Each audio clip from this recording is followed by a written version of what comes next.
Up to the minute in the NFC East, Philly and Dallas vying for first place. Giants lose to San Diego today. Washington loses to Atlanta today. Well, the guy who will have his hands full tonight is the seventh-year cornerback of the Dallas Cowboys, Terrence Newman, as he tries to help shut down the Eagle attack. Terrence Newman with Andrea Kramer.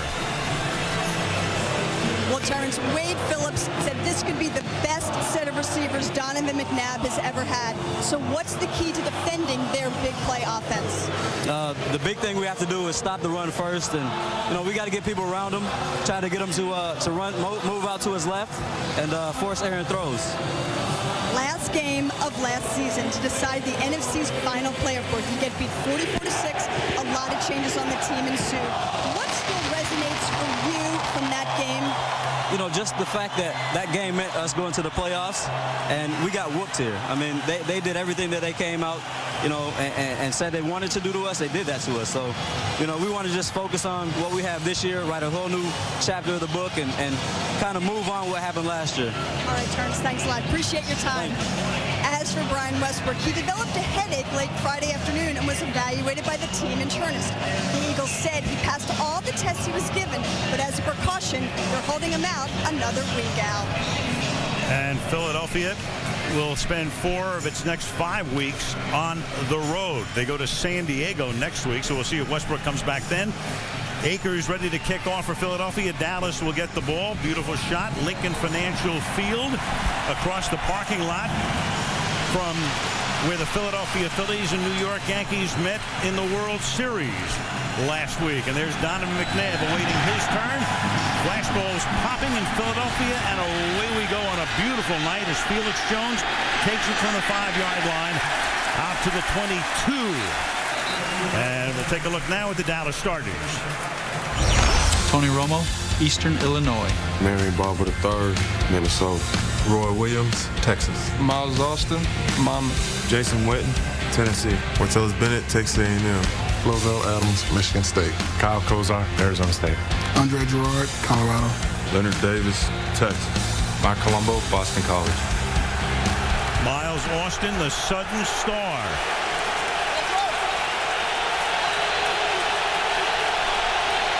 They start with a double tight end set and make it 3 tight ends now. That's Witten in the slot to the right. They give the ball to Barber, part of a 3-headed rushing attack for a gain of 2. So Tony Romo right now has been hot. Over the last 3 games, he has not thrown an interception. And he's the first Cowboy player since '71 with 8 touchdowns and no picks over a 3-game span.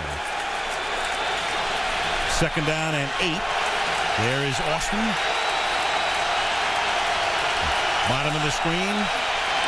Romo with a short drop, looking to the right side, and the pass is incomplete, and the coverage on Miles Austin is provided by the All-Pro Asante Samuel in his 7th year, and his 2nd year as an Eagle after 5 seasons at New England. You better be careful. You're going to throw one against number 22, Asante Samuel. He jumped one in the last game for a touchdown, and if you are loose with the football on that side, he'll put 6 points on the board for his team. Third down and 8. This time they send Austin to the left side and bring Roy Williams to the right side. And Tashard Choice is in the backfield, flanking Romo in the gun.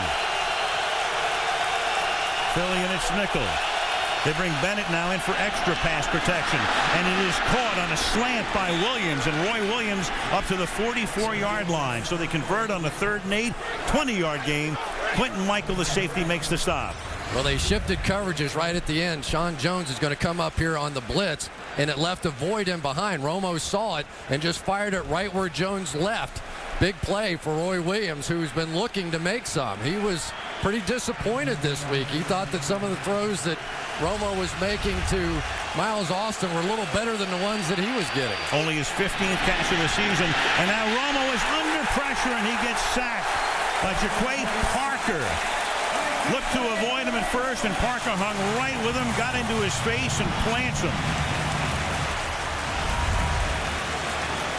Just a single receiver route to this side, and Tony Romo took a look and just didn't like what he saw. There was nothing there, and Jaquay Parker comes in to put him on his back. 7-yard sack, and that makes it 2nd down and 17.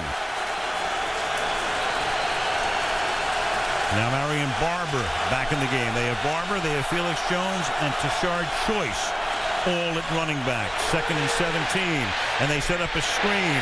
And it's caught, but no, incomplete. Even had it been caught by Bennett, would have been a minimal gain. Hakeem Jordan with the coverage. Let's take a look at the Eagle defensive starters.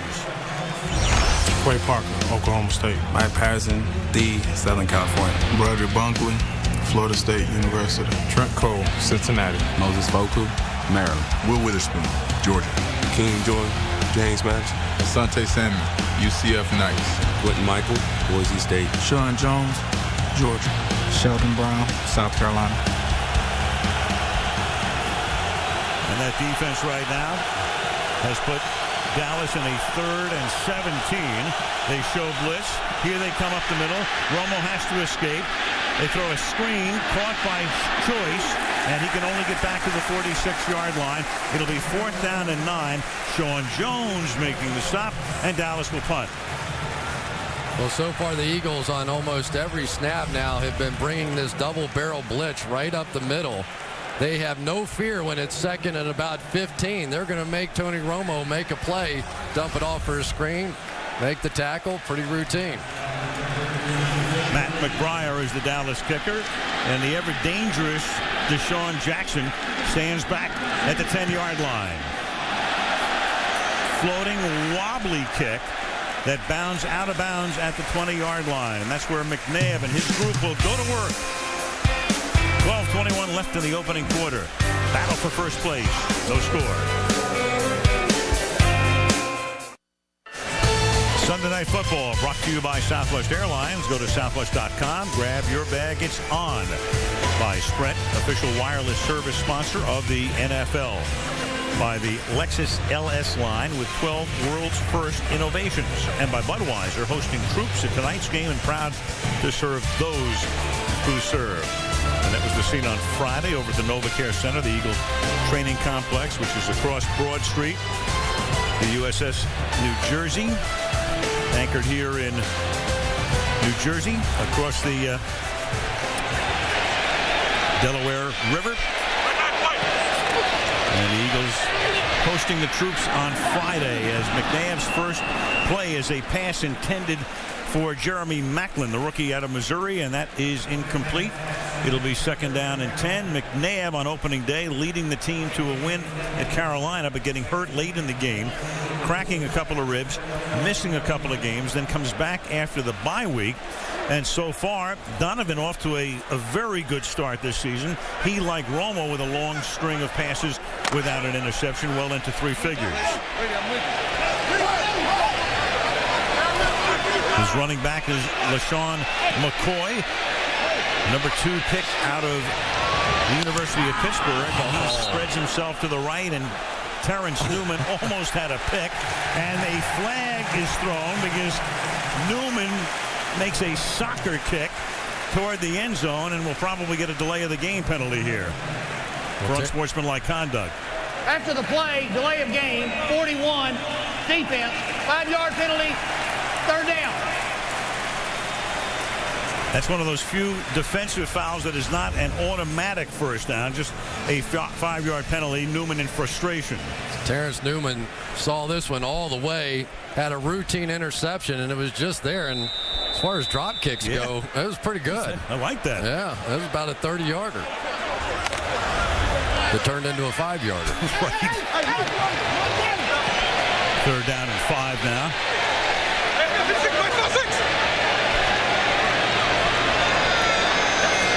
Eagles with 5 receivers. McNabb found the open man over the middle, but it's off his hands and then picked off by Gerald Sensabaugh. So McNabb would have had the first down, and the pass is off the hands of Jeremy Maclin and intercepted by Sensabaugh. Well, we told you about all the good young receivers on this football team. Jeremy Maclin has been making a lot of plays, but this one is fairly routine, and you just gift wrap an interception. And for McNabb, he'd gone about 4 straight games without throwing one, and unfortunately football doesn't have an official scorer. That one would have not been given to him. Talk about a kibosh. We talk about the streak of passes without an interception, so that's McNabb's first in his last 119 throws. Wildcat now, and that's Choice taking the snap, and Choice around the left side, and he's very close to picking up a first down, and there's a flag down. Well, Coleman is the referee. So the Cowboys bring out the Wildcat 3 minutes into the game. Holding, 34, offense, 10-yard penalty, still first down. But Deion Anderson, the fullback Deion Anderson, made a nice block, but in trying to finish this block, he's going to sling the defender to the ground, and that's when he got the holding call. He's in perfect position, doesn't need to do this, but as he took Moses Foku to the ground, he got the hold. That costs him a 10-yard gain and makes it a first down and 20 at the 47-yard line. Marion Barber is the running back in this set.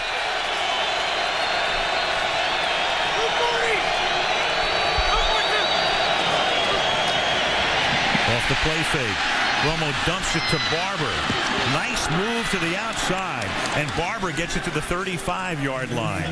Gain of 12 off a block from John Phillips, rookie tight end.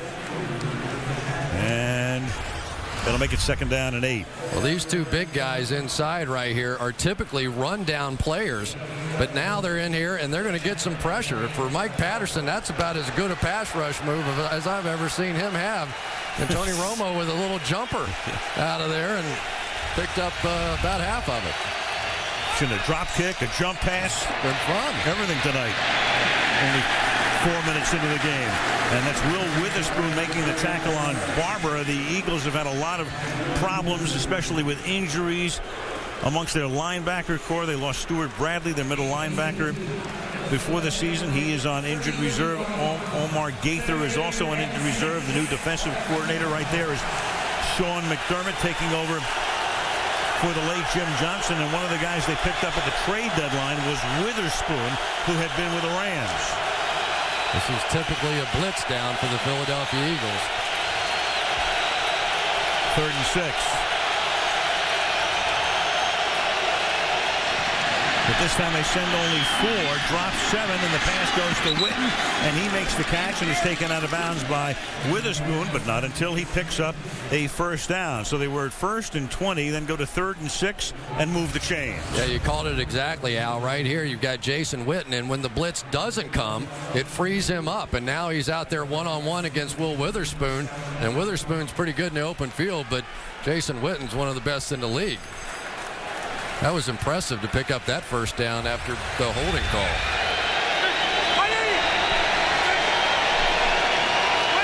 Witten is the team's leading receiver. And they're going to run a reverse here with Kevin Ogletree, who came into the game for the first time, his first play. And he takes the ball to the 18-yard line. He is a rookie free agent out of Virginia. Well, for the Philadelphia Eagles now, their offense has put them in a rare bad spot after an interception. And defensively, these guys, a lot of them have not played together very long. Moses Foku, Will Witherspoon, Akeem Jordan, the linebackers. They probably have 3 guys that have started at linebacker that are now injured and out of there, so some adjusting to do. Second down and 4 for the Cowboys, trying to cash in on the turnover.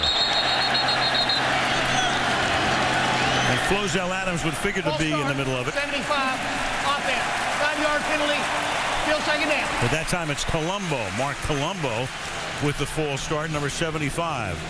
Well, so did Flozell, so take your pick. They heard enough of Flozell on national television, but I think Flozell saw that blitz coming. They were bringing safeties, they were bringing all the linebackers, and he just flinched.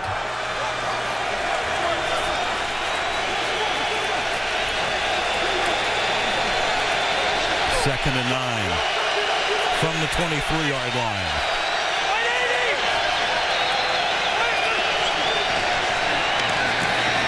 Good protection, a ton of time, and then the pass is a little high for Austin to hang on to. Off his fingertips, the coverage by Sheldon Brown, and that makes it 3rd down and 9 for Dallas. Well, the Eagles got away with a bit of one there. They're underneath coverage. ran into each other. We told you there'd be some getting used to each other out there. Moses Foku here is going to turn around. That was a zone drop that was supposed to be by Trent Cole, and they just ran into each other, so no underneath coverage, but they were still able to make the play. Foku taking the spot of the injured Chris Gokon. 3rd down and 9. Witten sets up in a slot. The fake to Choice. The pass is then thrown to Ogletree, and Ogletree is inside the 10 and takes the ball to the 3-yard line on his 2nd career reception. The Virginia rookie is stopped by Witherspoon. Big 3rd down conversion and a 1st and goal at the Philadelphia 2. Well, as we've seen around the league, anytime you end up getting a lot of blitz packages, you see the Eagles all standing up, milling around. And one of the answers around the league has been this, the flanker screen. If you want to fool around in there, you want to blitz in the A-gap, do all that kind of stuff, just flip it to the outside, pull those offensive linemen, and we're seeing some big plays. Wildcat again. Tashard Choice will take his 2nd snap, and Choice over left guard and into the end zone for the touchdown behind Leonard Davis. Davis pulling, leading the way, opening the hole, and in he goes. And so the Dallas Cowboys cash in on the interception. A run by Ogletree, a reception by Ogletree, and then a Wildcat touchdown by Choice. Look at all the offensive linemen here. An unbalanced line, and the only one left is going to pull back around. So they end up with all 5 offensive linemen going into the hole. But what really made it was Tashard Choice took his time back there. A little fake to the right, came back and set up the blocks. Nick Folk for the point after. After the interception off the deflection off Macklin's hands by Sensabaugh, they go 37 yards in 7 plays to the Cowboys to take a 7-0 lead in Philadelphia. For the complete Sunday night experience, check out Sunday Night Football Extra on NBCSports.com and NFL.com. A lot of great features. You can follow Andrea Kramer all game long on the sideline on SNF Extra. They drafted David Beeler in the 5th round out of USC to be their kickoff guy, and so far he's been fabulous. 40% of his kickoffs have resulted in touchbacks. Not this one, though, as Ellis Hobbs takes it and can only bring it out to the 16-yard line before he is forced back. Almost halfway through the opening quarter in Philadelphia. Cowboys up by a touchdown. Quick strike Eagles. They have 23 total touchdowns this year. 14 have come on drives of 4 or fewer plays, and only 1 drive took 10 or more plays. 8-2 is Andy Reid at home against the Cowboys, and overall the 21st game he has coached against the Dallas Cowboys, and he's 14-6 against Dallas from the 16-yard line. They give the ball to the rookie running back LaShawn McCoy for a gain of 4. Let's take a look at the Eagles starters. Donovan McNabb, Syracuse University. LaShawn McCoy, Pitt Panthers. Leonard Weaver, Melbourne, Florida. Deshaun Jackson, Long Beach Poly. Jeremy Mackin, Mizzou Tigers. Brent Selleck, Cincinnati. Jason Peters, Arkansas. Todd Ehrman, Saginaw Valley. Jamal Jackson, Delaware State. Nick Cole, New Mexico State. Winston Justice, Southern Cal. Peters, one of the big offseason acquisitions, picked him up in a trade with Buffalo. And now chugging ahead through the middle goes Leonard Weaver, the fullback who had a 41-yard touchdown run last week. 3rd and short. Let's take a look at the Dallas D. Marcus Spears, Louisiana State. Jay Ratliff, Auburn. Igor Olshansky, Oregon. Anthony Spencer, Purdue. Brady James, LSU. Keith Brooking, Georgia Tech. Marcus Ware, Troy. Terrence Newman, Kansas State. Gerald Sensabaugh, North Carolina. Ken Hamlin, Arkansas. Mike Jenkins, South Florida. Jenkins has really come on of late. He was the #1 pick last year. And now on 3rd and short, the pass is off the hands of Alex Smith, the backup tight end, and incomplete. So it's 3 and out. And Philadelphia to punt. Probably the most improved area of the Philadelphia Eagles offense this year has been in these 3rd and 1 situations. They've had success running the ball, so they anticipated that the Cowboys were going to bring pressure. They come with the bootleg and just missed the pass. That's a pretty routine throw, and Donovan missed it. McNabb starts the game 0 for 4 with an interception. Sav Rocca to punt. And it will be taken at the 34-yard line. Patrick Creighton has run punts back for touchdowns in each of the last 2 games, and he has dropped at the 42-yard line. 6:21 left in the opening quarter. 7-0 Cowboys. Oh, Jay. I'm not sure. You know, doesn't Jay know that I won the 1980 Monaco Grand Prix? You know, that time of year set a pretty lofty standard if he's going to be slower than that one. Acosta's got a DUI. That's the only reason he was faster than I was.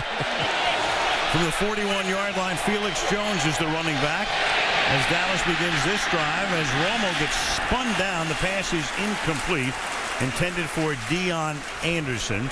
And it'll be 2nd down and 10. Take a look at this. To Roy Williams, and there's been a lot made of that around Dallas this week, Romo's rating is 77.6. To all other receivers, it's 114. And to Miles Austin, 135, which is the highest in the NFL. And, of course, much, as I say, was made in the Metroplex this week. We'll get to that in a second, as Roy Williams is a guy who cost him a lot in the trade with Detroit last year and hasn't lived up to it yet. Felix Jones to the 45. Chris, you're a receiver, a great one for a number of years in the National Football League. So what's the deal here? Is it Romo not getting the ball where Williams needs it, or Williams not running the routes that Romo needs to have run for him? Well, it's pretty obvious when you put on the film. Romo just doesn't know where he's going to be, Roy Williams. And while he has great confidence, you can see in a Jason Witten and his developing confidence in Miles Austin, there have just been too many times this year that Romo's throwing it somewhere and Roy Williams is somewhere else.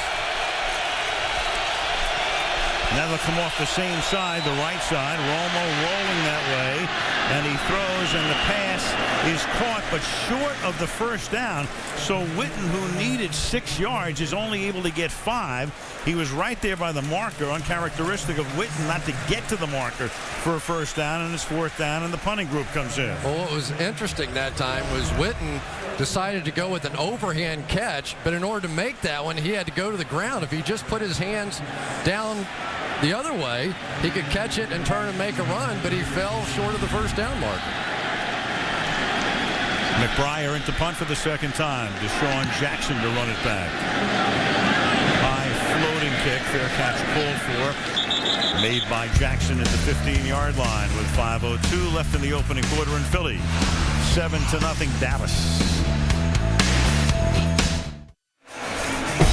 At Community College Debates, you never know what will happen. The new comedy Community. You can check it out on Thursday, 8 Eastern and Pacific, 7 Central and Mountain Time, right here on NBC. Philadelphia Art Museum. Fabled, of course. Rocky up the steps. From the 15-yard line, they run a slant to Jeremy Macklin, and the rookie picks up a 1st down up at the 30-yard line. He's tackled by the cornerback Mike Jenkins. Mike Jenkins playing so far off. I mean, this has to be 10, 12 yards off, and Donovan sees it and Macklin sees it and just says thank you very much. That's just routine on the outside if you're going to give that kind of a cushion. Jenkins has really been playing well, but he was way off that time. McNabb's first completion of the night. He's 1 of 5 for those 15 yards from the 30-yard line. Good protection, but good coverage. And McNabb will take off and then run out of bounds at the 29-yard line. And that's going to be a loss of a yard or 2, and he's run out by Keith Brooking. Jason Peters, who came over in a trade from Buffalo right here, does a heck of a job on one of the great pass rushers in the league this time, DeMarcus Ware. If they can get that kind of protection out of him, he's made a few mistakes during the past few weeks, not exactly knowing where to go, some of the adjustments in this offense. But athletically, this guy's as gifted as just about anybody playing the left tackle position. It's going to be a great matchup tonight. Clay Thomas and John Runyon were the tackles for so many seasons with the Eagles, so revampment up front, and now McNabb gets taken down by Jay Ratliff, the nose tackle, who salutes himself. And Jason Peters is down. Just talking about Jason Peters, and there he is on the turf. What's Jay Ratliff here? They've made so many changes to this offensive line, but Jay Ratliff is really going to end up being no match for some of these guys in a one-on-one situation. He truly has been one of the more exciting pass rushers around, but this is big news right now. Jason Peters, because of all the injuries they've had at the tackle position, this is significant. Injury timeout. Big blow for the Philadelphia Eagles. Jason Peters acquired in that trade with Buffalo in the offseason, and here's how it happened. Jay Ratliff got McNabb, and he also got Peters. Falls right on the back of his leg. But we talked about the significance of this because Sean Andrews, who was supposed to be the right tackle this year, is already on IR. Winston Justice playing there, so now we have backup tackles in at both positions. They're going to move Harriman from left guard to left tackle. You have a flag here on a 3rd and 18. Weaver makes the catch. That's a good hurdle move, and he takes it out to the 38. He's tackled by Hamlin short of the first down. Walt Coleman will make the call.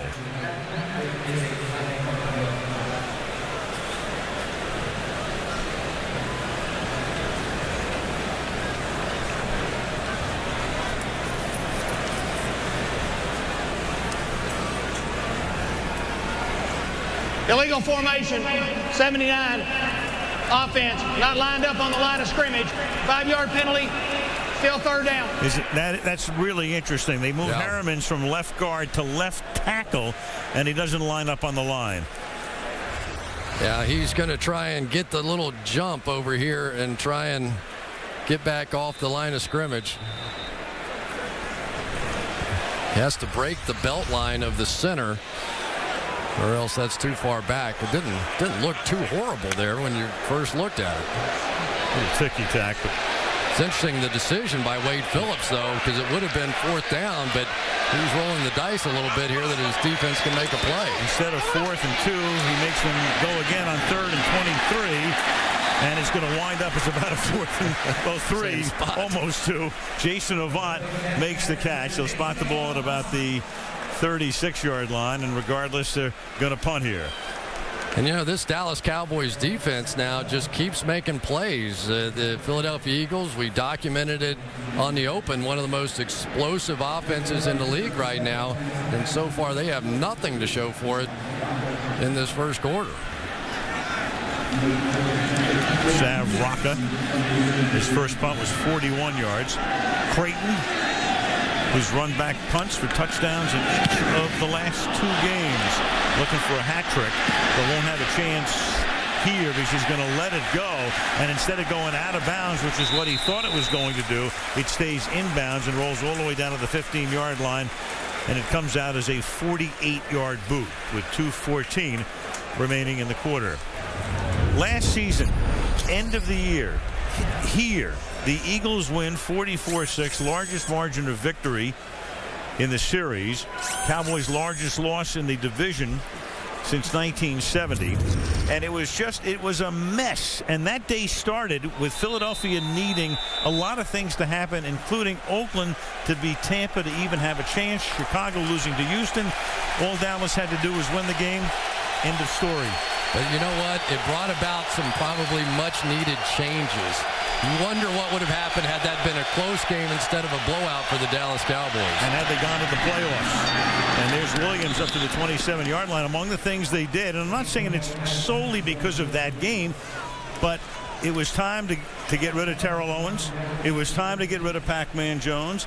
They turned, actually, Wade Phillips became the de facto defensive coordinator. He let Brian Stewart go. He winds up here in Philadelphia. They make a lot of other changes. And, you know, right now they're 5-2, so far, so good. So far, so good. From the 27-yard line, this is Felix Jones. Second year back out of Arkansas, who's a home run hitter. Not on that play, though. It's a little ground ball back to the pitcher. Second down. Well, the Eagles linebackers are not very big guys, but boy, they can fly. Check out Akeem Jordan coming around the corner here and is just going to meet Felix Jones in the backfield. It is no match. The Eagles are no match much size-wise for this Dallas offensive line, but speed-wise, Dallas is going to struggle with them. 2nd and 10. Final minute of the quarter. Romo gets it away. It's juggling. It's incomplete. In and out of the hands of the tight end Martellus Bennett. Covered on the play by Quentin Michael. 3rd down and 10 for Dallas. Well, until the Dallas Cowboys hit big plays against the blitz, Sean McDermott is going to go the way of his mentor, Jim Johnson, and keep firing him. Because right now, the Dallas Cowboys are making the right reads. They're just not making the right plays. McDermott, in his first year as the defensive coordinator, played college football at William & Mary with Darren Sharper and Mike Tomlin, the Steelers coach. 3rd and 10. Here come the Eagles again. They flush Romo out, and he gets it away to Witten, and Witten gets taken down to the 33-yard line. Witherspoon able to hang on when it looked like Witten was going to get away.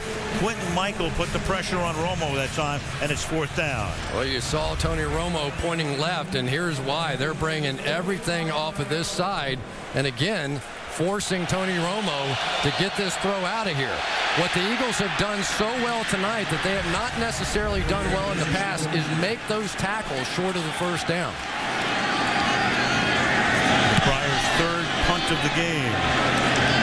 And Deshaun Jackson will not have a chance to run this one back, as it's out of bounds at the 18-yard line with 12 seconds remaining in the quarter.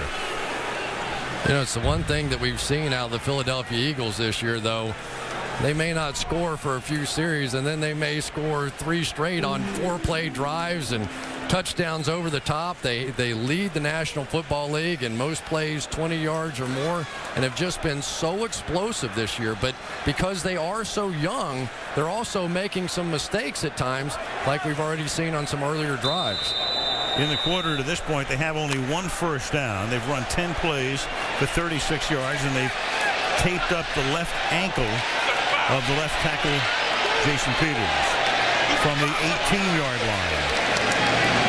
McNabb off the play fake, buying time, and then the pass is incomplete, intended for Jeremy Maclin. And here it comes. Well, Philly's always a tough crowd. What else is new? It's always a tough crowd, but you think back to that Washington game, and Donovan threw about 3 balls in the dirt in that one. And Andy Reid's always been his biggest supporter, but anytime you put on the tape of Donovan McNabb, every once in a while he locks out that front knee and throws one straight down in the ground, and we saw one there. Last week, first 3 drives against the Giants when he blew them out. 2 touchdowns and a field goal. Whole other story tonight. And they run out of a shotgun formation as LaShawn McCoy takes it to the 21. And that will take us to the end of the first quarter in Philadelphia, with the Dallas Cowboys leading the Philadelphia Eagles 7-0. And Sunday Night Football continues after these messages. Aerial coverage tonight brought to you by Duracell. Al Michaels, Chris Collinsworth, Andrea Kramer. Philadelphia on the second Sunday night in November. I guess Indian summer can be in November, right, Chris? We've had a great year so far with the weather. 61 degrees of game time, 3rd and 6. And that pass is caught at the 47-yard line by Jason Avant. And he's whistled down at that spot, but a great catch with good coverage on a 3rd down and 6 by Avant. Wow. Jason Avant is supposed to be the blocking wide receiver on the outside. Watch him going against Orlando Scandrick here. Scandrick with absolutely perfect coverage. And they still get it in there. Let's see if he's touched on the way down. Right there, yes. Barely by Hamlin. 23-yard gain. Wow. Got a hand on him. So whistle dead correctly at the 45-yard line. McNabb out of the shotgun now. And Donovan over the middle again, and that pass is caught by Brent Selleck, who gets banged down to the 35-yard line, and another Eagle first down. The Eagles go 3 receivers off to the right side, and Selleck's just going to find this open zone. Sensabaugh, who's been a nice addition at safety, a guy that can cover tight ends so well, but unable to get there that time against Brent Selleck. And how about Selleck? You know, he's the guy that we don't talk about that much at tight end, but he has given them some option at the tight end position that they haven't had the last few years. He's their answer to Jason Whitney. Leads the team in receptions with 38. Look out. McNabb gets hit as he throws, and the pass is incomplete. That's DeMarcus Ware, who has 5 sacks in his last 3 games after having none in his first 4, who comes around the edge and is able to make contact as McNabb releases. Boy, this is going to be tough out here. You move your left guard out to left tackle, and guess who he has to block? Only the guy with 20 sacks from a season ago, DeMarcus Ware. And if you're not going to end up giving a little help to Todd Harriman's on the outside, it's going to be a tough night tonight for Donovan McNabb. They are now starting to bring just enough blitzes to force one-on-one situations up front, and the Eagles are losing this battle. 2nd down and 10 on the ground, and breaking the tackle in the backfield and running to the outside is McCoy for a 1st down. Junior Seavi had him in the backfield for no gain, lost him, and the next thing you know, it's a 17-yard pickup. The Junior Seavi is going to meet this one and look like it's going to be for nothing, but for LaShawn McCoy, they have really been on him about don't dance in the hole, just hit it hard. Watch this one. This is a beauty. Arm tackle by a 300-pounder, and he just keeps his legs moving and ends up with a big play. Eagles have moved from their 18 to the Dallas 18. And on 1st down, again, it's McCoy. If you tuned in late, Westbrook not playing, inactive tonight. Leonard Weaver with the block. Donovan McNabb, the veteran, 11 years in the league, and he's got the kids with him. Jackson, just 22. Macklin, the rookie, is 21. And McCoy is 21. And then there's Selleck in his 3rd season, their #1 receiver at the age of 24. Daddy Bird. Like a whole new team, isn't it? Yeah, in a hurry. Well, the Eagles have done a great job through the decade of retooling. 2nd down and 9. And McNabb throws, and it's incomplete, and the crowd wants a flag, and the Eagles do too. And there goes Donovan imploring the official for 1 as Ware got in on the action, and it's 3rd down and 9. Sure did. DeMarcus Ware is going to loop back inside here with a little spin move, and he's going to meet right at Donovan McNabb. Down the field, though, you're seeing the Eagles receivers having some trouble getting off this bump and run coverage, and they sort of all end up in the same spot. 3rd down and 9 now from the Cowboys' 17-yard line.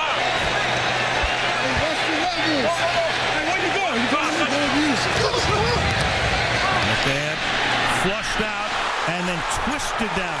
A twisting sack by Jay Ratliff. And that's Ratliff's 2nd sack and the 3rd sack by the Cowboys in the first 18 minutes of the game. Stacey Andrews, coming back from a serious knee injury, is going to have his hands full right there. You're starting to see the Cowboys now getting the matchups that they like. That time, Jay Ratliff, who is, other than Ware, their best pass rusher inside. And I tell you, it is tough on offensive linemen regardless. But when you're moving all over to new positions the way this Eagles line is, it's going to be really tough. 45-yard attempt off the foot of David Akers, and that is good. Getting Philadelphia on the board, 11:38 remaining in the opening half. Dallas leading the Eagles 7-3. Sunday Night Football brought to you by 2010 Ram Trucks, giving tough a smarter name. Ram, by Warner Brothers Pictures, Ninja Assassin, in theaters everywhere Wednesday, November 25th. By Kayak, search one and done. And by McDonald's. Philadelphia on this 8th night of November. Battle for first place in the NFC East. Lincoln Financial Field, home of the Eagles since 2003. Across the parking lot from the old home Veterans Stadium. Now demolished. 7-3 Dallas. Akers kick. 5-yard line. Felix Jones, always a threat to run one all the way back. But not this time. Met at the 25-yard line by Joselio Hansen. A lot of folks who made the acquaintance of one Jim Johnson really miss him. Of course, no more so than here in Philadelphia amongst the organization, the players, the coaches. Jim dying of cancer earlier this year. They detected it in the middle of last season, and Sean McDermott, one of his proteges, takes over, and there's the JJ on the back of the helmets in the memory of one of the really great guys that any of us have been around in the NFL. And again, they run the Wildcat here with Tashard Choice. Third time he's done it. You know, Chris, we've known all these guys through the years, head coaches, assistant coaches, and personnel people and executives, and there was no better guy than Jim Johnson. No, there really wasn't, and Sean McDermott misses him too. He still has a big picture of Jim in his office, and he says it's just almost surreal that he's not here. So much his mentor and trained Sean McDermott during the course of his coaching career. But he says, I still, when I walk down the hallway, I expect to see him. I expect to be able to have a conversation with him. But he is very much carried on in Jim's tradition of blitzing and getting after the quarterback. Very aggressive. Meanwhile, Andre Gerard, the center for the Dallas Cowboys, is hurt. Back in a moment. Quarterbacks of the decade. Greatness on display on Sunday Night Football.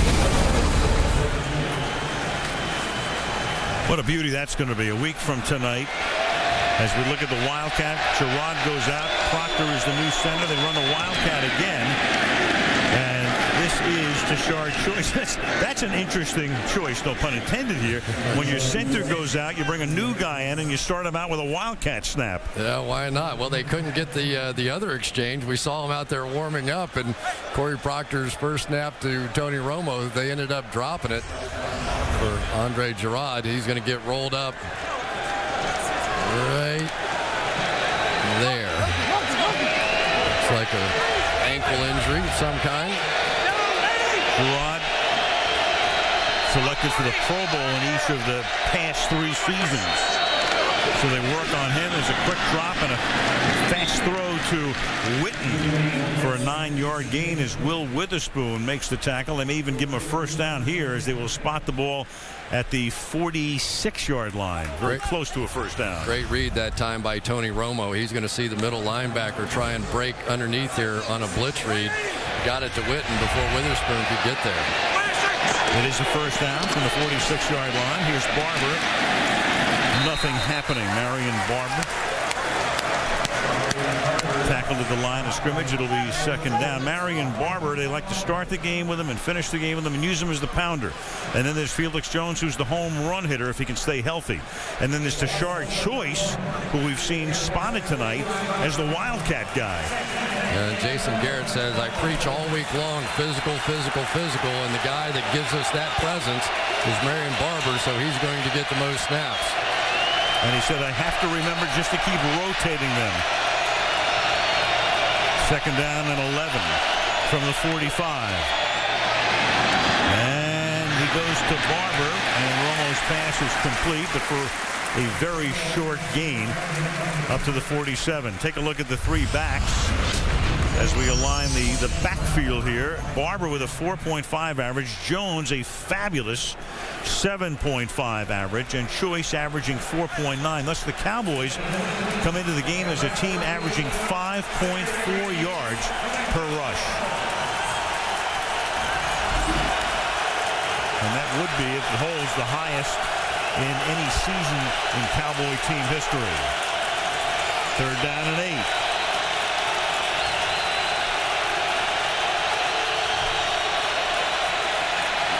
Romo has to step away and can't get away.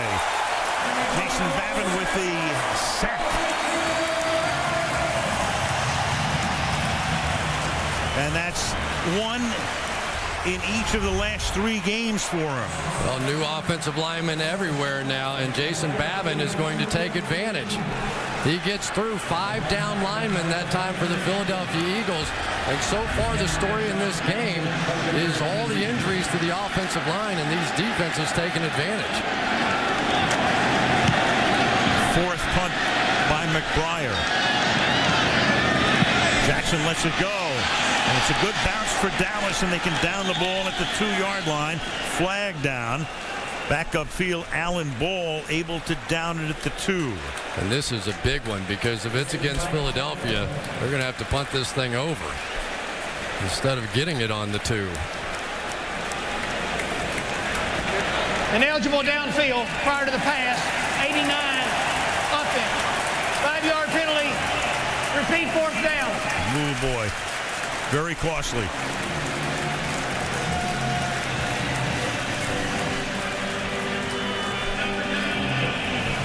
Sometimes when those guys up front are unblocked, they forget that they can't go downfield before the thing's punted. They get almost so surprised that nobody's on them, they take off. Wow, that's a big play in the game right there. So there would have been a 57-yard boot that would have been down at the 2-yard line. And McBriar will try to do it again. And this time Jackson will field it at the 7-yard line. And comes all the way across the field, and out of bounds he goes at the 16-yard line. Eagles taking over at that spot just about halfway through the second quarter. Cowboys up by 4. The NFL stars are out and shining bright. It's the boys versus Eagles, a classic fight. Sunday Night Football is now.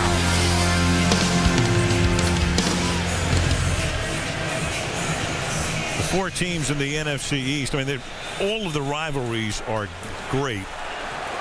I don't know what's number 1, but a lot of people could make a case for this one. I like this one here. Eagles fans are a little bitter sometimes. From the 16-yard line, Leonard Weaver, the fullback, takes it up for a gain of 6. And let's take a look at some of the defensive pressure here, Chris. Well, it's been the stars for the Cowboys. DeMarcus Ware, ever since they had the injury to Jason Peters, he really has just been too much for Todd Harriman's playing tackle.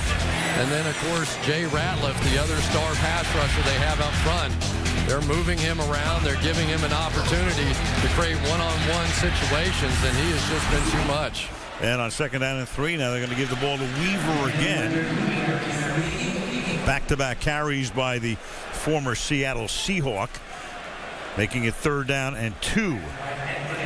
It was interesting talking to Marty Morningweg a little bit about this offense. He said there are 2 teams out there that we have to run the football against. We have no choice. When we play the Cowboys and we play the Giants, the way that they can rush the passer, we have to be able to run the ball. And I would think with all the changes up front, it actually would be easier for these guys to run block than pass block. 3rd and 2. Philadelphia going 4 wide on 3rd and short. Pressure put on, and the pass is incomplete, but here comes the flag. Jason Avant asked for and got the flag, covered by Alan Ball, but interference and a 1st down. Yeah, that was a pretty easy call, I thought. Interference, 20. Pass interference, 20. Defense. Ball we placed at the bottom of the pile, 1st down. Walt Coleman working both sides of the crowd tonight. Why not? Theater in the round here. Alan Ball, you're going to see, is just going to lock on to Jason Avant.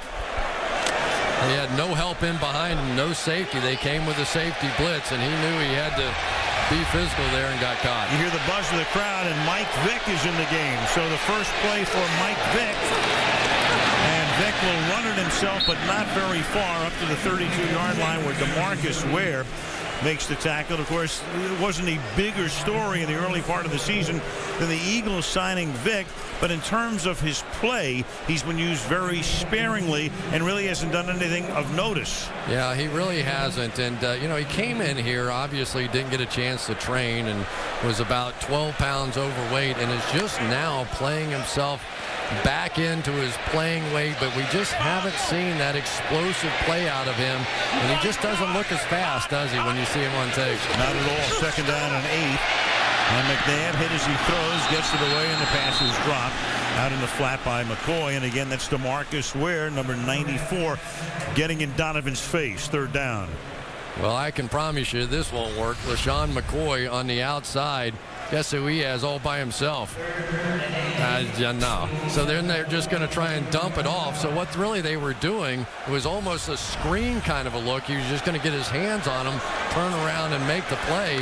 Donovan made the right read, but McCoy just dropped it. And so far you're seeing them, they're missing Brian Westbrook right now. Didn't last week, but half so far tonight. Third and 8. McNabb pressured again, stepping up, stepping away, dumping it off, and it's going to be close to a first down. Selleck makes the catch.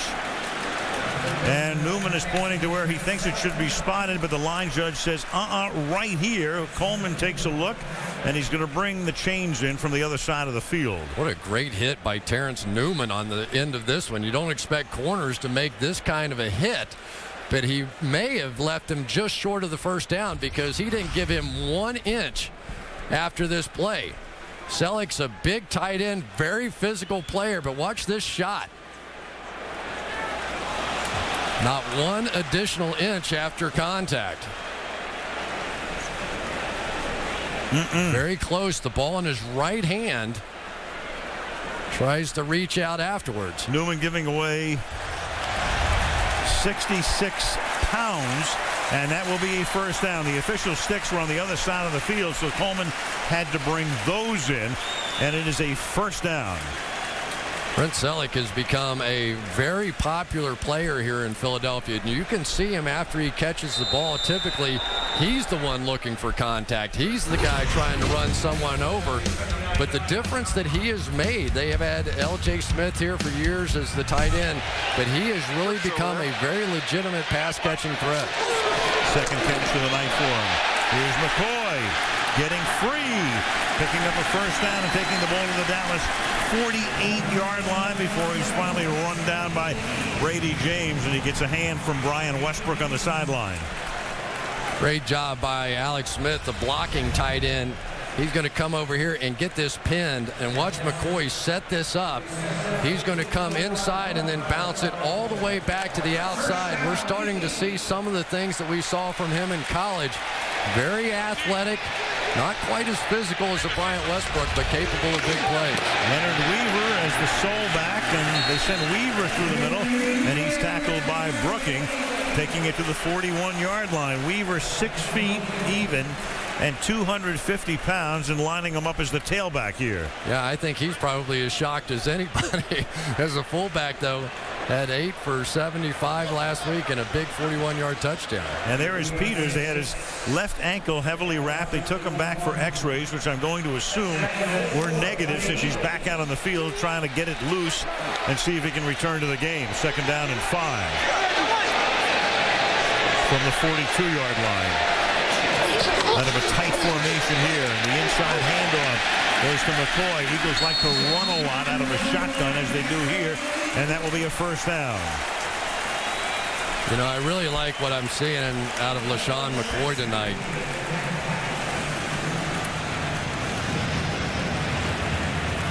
Stacey Andrews and Jamal Jackson are really making a difference up here. Sometimes Ratliff can make you look bad in the passing game, but you also have the ability sometimes to double team him and get him off the ball, and that time creating just enough space for LaShawn McCoy.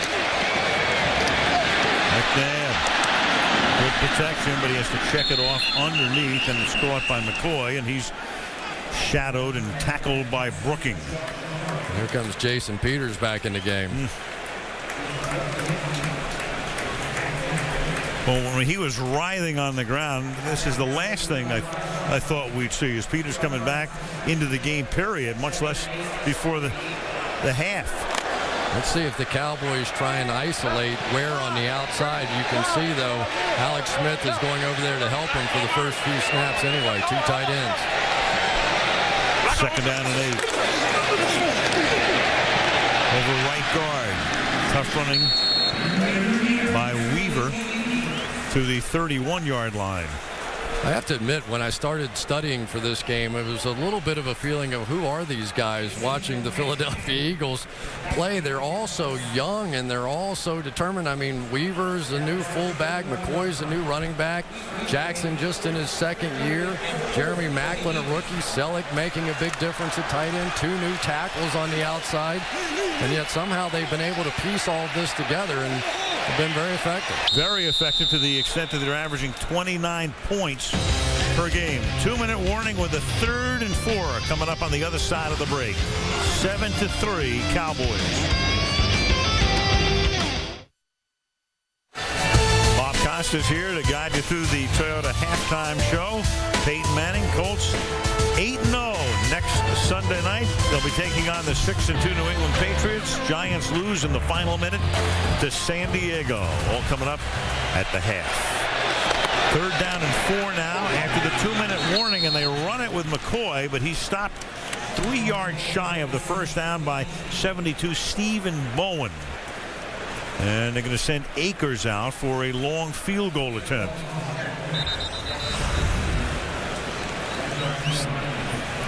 Stephen Bowen here on the inside is going to end up making the big play, coming down and getting that crack. Timeout taken here by the Dallas Cowboys before a 48-yard field goal attempt.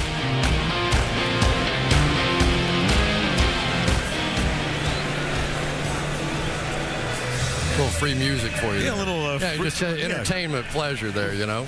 Consider us your jukebox.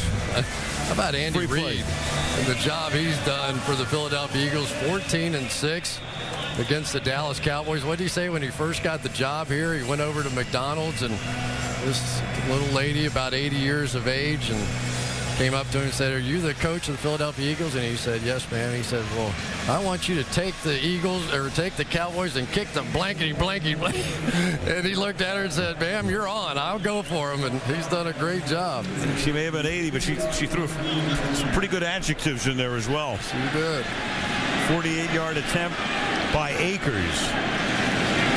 They're trying to make it a 1-point game. And that kick is good. Made it by plenty. Bangs it through the upright with 1:38 to play in the half. 7-6 Cowboys.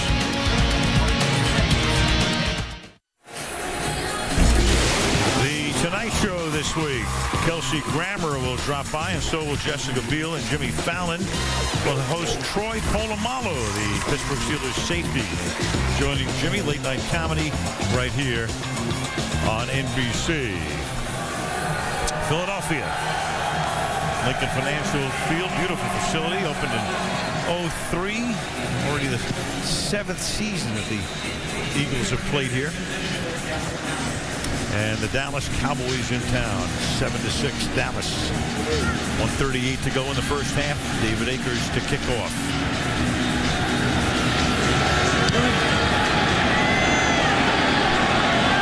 Felix Jones takes it at the 2-yard line. Coverage very good. Taken down at the 20 by Joe Mays. So McNabb and Reed coming together in 99. Donovan out of the draft from Syracuse. Andy hired.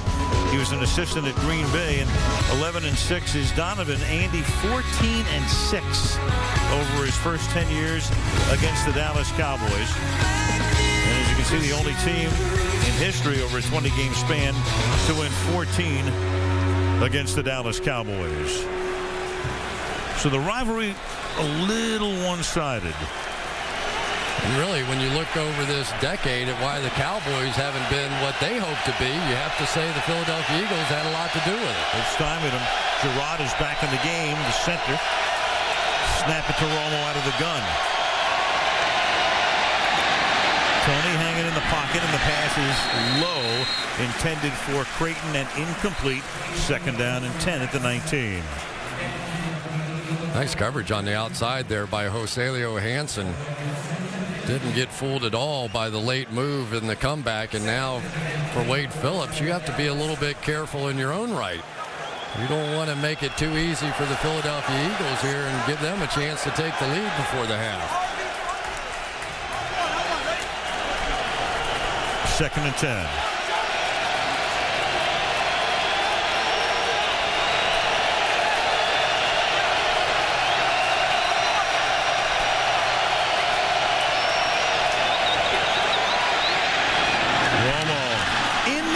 Is Patrick Creighton into Philadelphia territory, inside the 30, and finally tripped up at the 19-yard line.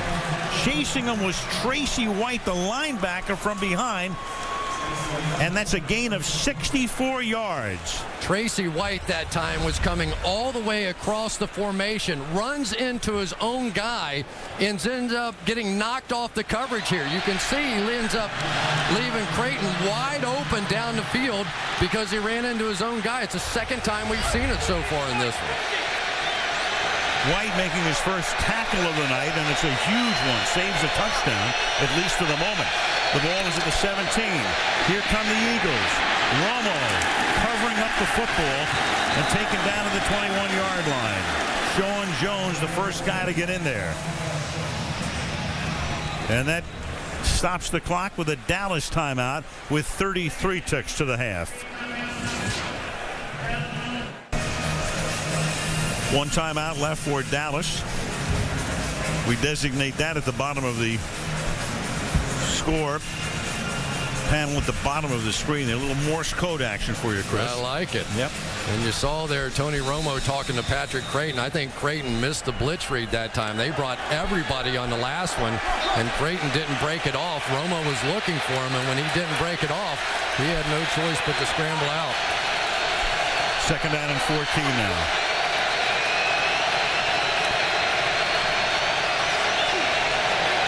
Romo rolling right, effective out of the pocket, and he throws into the end zone, intended for Austin and incomplete, and that's Hansen getting back there and able to bat it away at the end. Asante Samuel said, thanks very much, Joselio, because right here, he is going to run underneath this one, never really sees the ball. See, he was trying to help on the inside, but had the presence to not run into Miles Austin. If Miles Austin right here just jumps back into Joselio Hansen, he's going to get the ball on the 1-yard line. A little inexperienced that time by Austin. Hansen got a little lucky, too. Never turned to see where the ball was. Hit him on the back of the arm. 3rd and 14. Austin still without a catch tonight. 27 seconds remaining in the half. And Romo's going to set up a screen to the outside, and that is Ogletree, and he takes it to the 4, setting up a 1st down and goal. They have one timeout, and they've already called it. Romo was going to go up there to spike it, but the Cowboys had already called a timeout. Tremendous job this time by Mark Colombo, the right tackle, getting out in front of it. We talked about it earlier in the first half. If they want to try and bring pressure inside, all you do is you end up with 2-on-1 on the outside, and right there you're going to see Colombo getting out in front of a corner, and boy, he's got a grip of Joselio Hansen, and that one is over. But this play, more than anything the Cowboys have done so far, has been effective against that Eagles blitz. I thought that was interesting at the end of the play, Chris. You saw Romo going up there. He wanted to spike it. And now, of course, the coach can call a timeout. So Phillips must have called that timeout there last. Well, and the problem that you have, obviously, with that is that you're playing against the top blitzing team in the NFL in the Philadelphia Eagles. They send more pressure than any other team. And should you get a sack here, you're in trouble. And I guarantee you, Romo saying, don't miss a hot read this time, guys, or I'm in trouble. And you saw him saying that exactly to Patrick Creighton as he went by. Austin wide left. Witten and Creighton are both in the slot. He's got Williams out to the right side. On 1st and goal, everybody into the pattern, and the pass is deflected. He tried to go to Williams, which they often do on a 3-by-1 setup. You go to the guy who's the 1. Quentin Michael backs it away. It'll be 2nd down and goal. One thing you notice watching the Philadelphia Eagles on tape is they only get about 3 or 4 yards deep in the end zone, and they sort of stop. And so the Dallas Cowboys are going to try and take advantage of that. You can see they just don't get very much depth. And that time it was Quentin Michaels able to get a hand on it. But you see they sort of sit down about 3 or 4 yards in the end zone and then expect themselves to be able to go vertical and make plays. And Romo's pass behind Williams. Second down and goal from the 4. Again, 3 by 1. Over the middle. That pass is batted in the air and incomplete. And Williams wants a flag. He's covered by Asante Samuel. Romo says, I can't believe that's not interference. Had Samuel looked around, he might have been able to pick it off after the deflection. I agree third down. I agree with the Cowboys. I thought this was pass interference. Asante Samuel right here. Let's see if he hooks on. Yeah, he grabs his arm. That's no question. Should have been a call. He could only get one arm up. Asante Samuel, the old vet, got it done. Third and goal. You can't leave it short of the end zone because you have no opportunity to spike it. So they have to go to the end zone. Romo escapes a sack, throws, and is lucky that one wasn't picked off. He got away with one there because if he gets sacked, they don't even have an opportunity for a field goal in all likelihood. Fourth and goal. You know, sometimes against Tony Romo, it's better to just rush 4 because he's so confident in his escape ability. You'll see he just rushes 4 here, but when he holds the ball, man, he really set himself for an opportunity for the sack, but his athleticism allowed him to get out of there. But big job by the Eagles defense to hold him out of the end zone. Nick Folk now for a chip shot 22-yard field goal.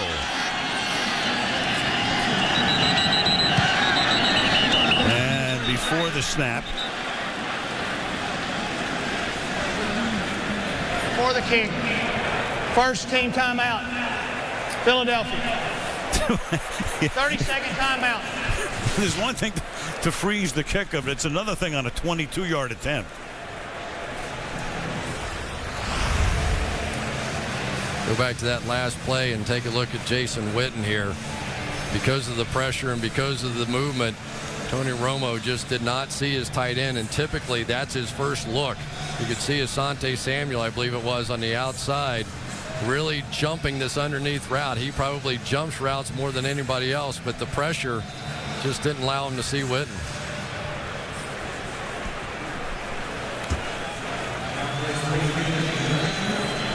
Samuel jumps up on Miles Austin, and you can see the back of the end zone against these Eagles sometimes is available. Parker almost getting the sack. McBriar puts it down, and Folk's kick is just good, just inside the left upright. A little dicey with 4 ticks remaining in the opening half, and the Dallas lead is extended to 4. So Dallas on top by a score of 10-6. Coming up Wednesday, of course, is Veterans Day, the annual holiday, November the 11th. George Halas was a member of the Navy in both World Wars. Roger Staubach, of course, the great Cowboy quarterback, went to Navy and served in the Navy. And Rocky Bleier, the great Steeler, U.S. Army in Vietnam. And we can't forget Pat Tillman, killed in Afghanistan. The best of the best, aren't they? You bet. Salute to all the troops, all the folks who served. Wednesday, Veterans Day. Sometimes you go over, I've been on a couple of USO tours, and it's stunning how young they are. I mean, they look like babies running around those ships, but they are so efficient and do their job so well. Kickoff fielded at the 32-yard line by Alex Smith, and that will take us to halftime. Into the half, battle for first in the NFC East. The Dallas Cowboys lead the Philadelphia Eagles 10-6. Coming up on the other side of the break, the Toyota halftime show after these messages from your NBC station.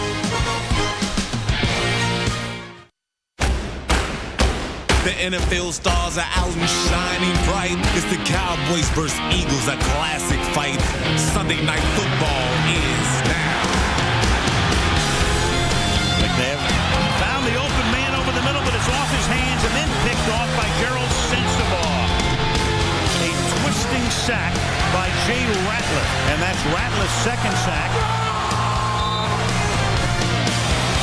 And Joyce over left guard and into the end zone for the touchdown.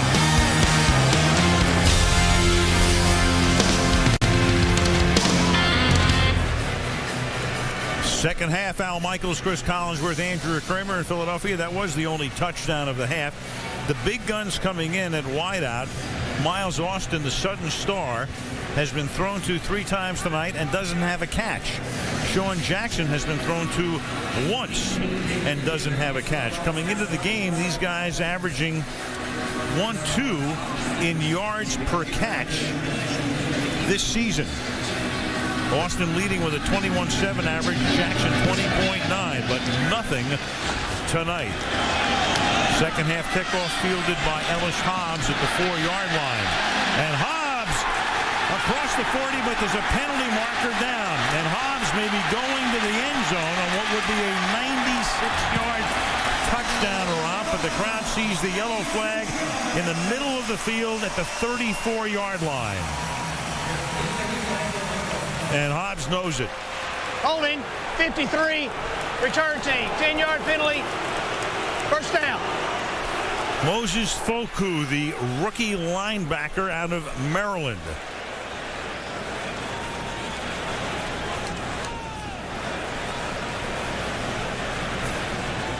So he comes back, and there goes Hobbs's would-be 96-yard return.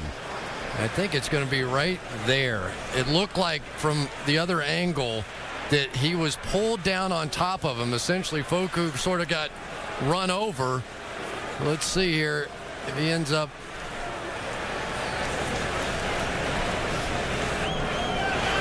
Well, if that's the call, Curtis Johnson is the Cowboy who gets held, and I don't think he's going to get him.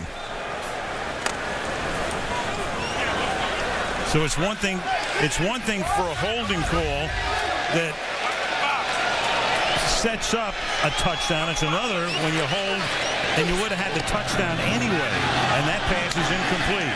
It'll be 2nd and 10, and you have another flag here. Keith Brooking was covering on the play. Walt Coleman after a conference.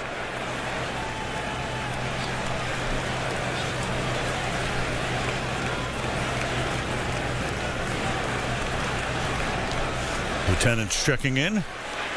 There is no foul for defensive pass interference. Just had his hand on his back. Take it down. And now it'll be 2nd down. Go back again to the run back here.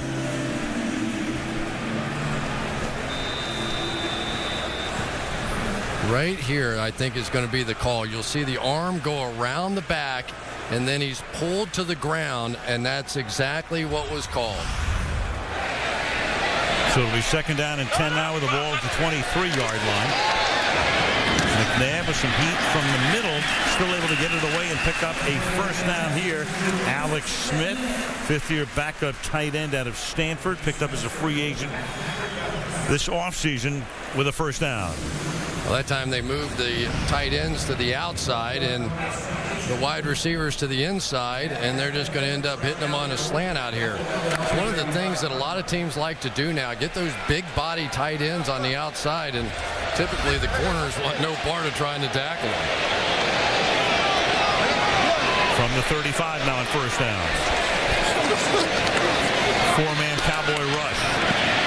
Dumps it off underneath. The rookie McCoy taken down at the 40-yard line by Bobby Carpenter, number 54. Check out some of the figures through the first 30 minutes. Dallas dominating the first quarter, and Philadelphia pretty much dominating the second. How strange is it to see the Philadelphia Eagles with 70 rushing yards and the Dallas Cowboys with 26? Historically, those numbers would be flipped. And that number under turnovers won the difference in the game, because Dallas, with that turnover, able to cash in for the game's only touchdown.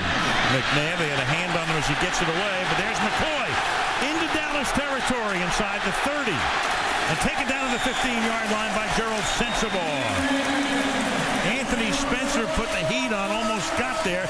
Instead, it's a 45-yard reception. One of the things that Brian Westbrook does best is run the screen pass. This time McCoy's going to set it up beautifully, kind of runs into his own guy a little bit, but McNabb holds on to it as long as he possibly can and ends up making a huge play. Sean Jackson down the field on Terrence Newman. Ended up buying about another 40 yards on the play with that block. Screened him out. And off he romped for 45. Weaver is the back.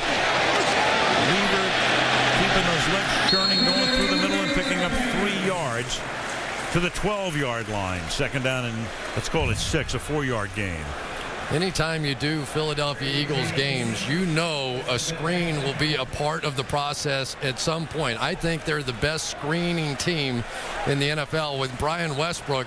He has been such a marvelous actor over the years. You know, Al, where, you know, he makes it look like he's blocking, and in the last second, he and Donovan have a little bit of magic, and it looks like some of the magic's rubbed off on LaShawn McCoy now. Great at deception. 3 minutes into the second half, second down and 6. From the 11-yard line. Rush 4, 7 cover. McNabb escapes. McNabb will throw. Caught for a touchdown by Brent Selleck.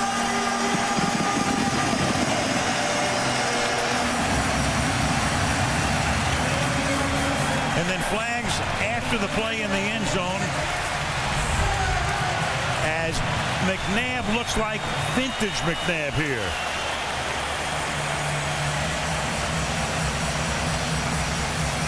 Very close to the line of scrimmage, but I think the play was good. And Brent Selleck with a very clever play. He was hooked up and saw the defenders. Unsportsmanlike conduct, demonstration, 81 on the offense. That 15-yard penalty will be assessed on the kickoff. Touchdown. That line, the red line, not official, but that would be your line of scrimmage. And now McNabb was Remember, behind it. Everything has to be over that line of scrimmage. Even if your back toe is behind that red line, if the ball is behind that red line, it is a good play.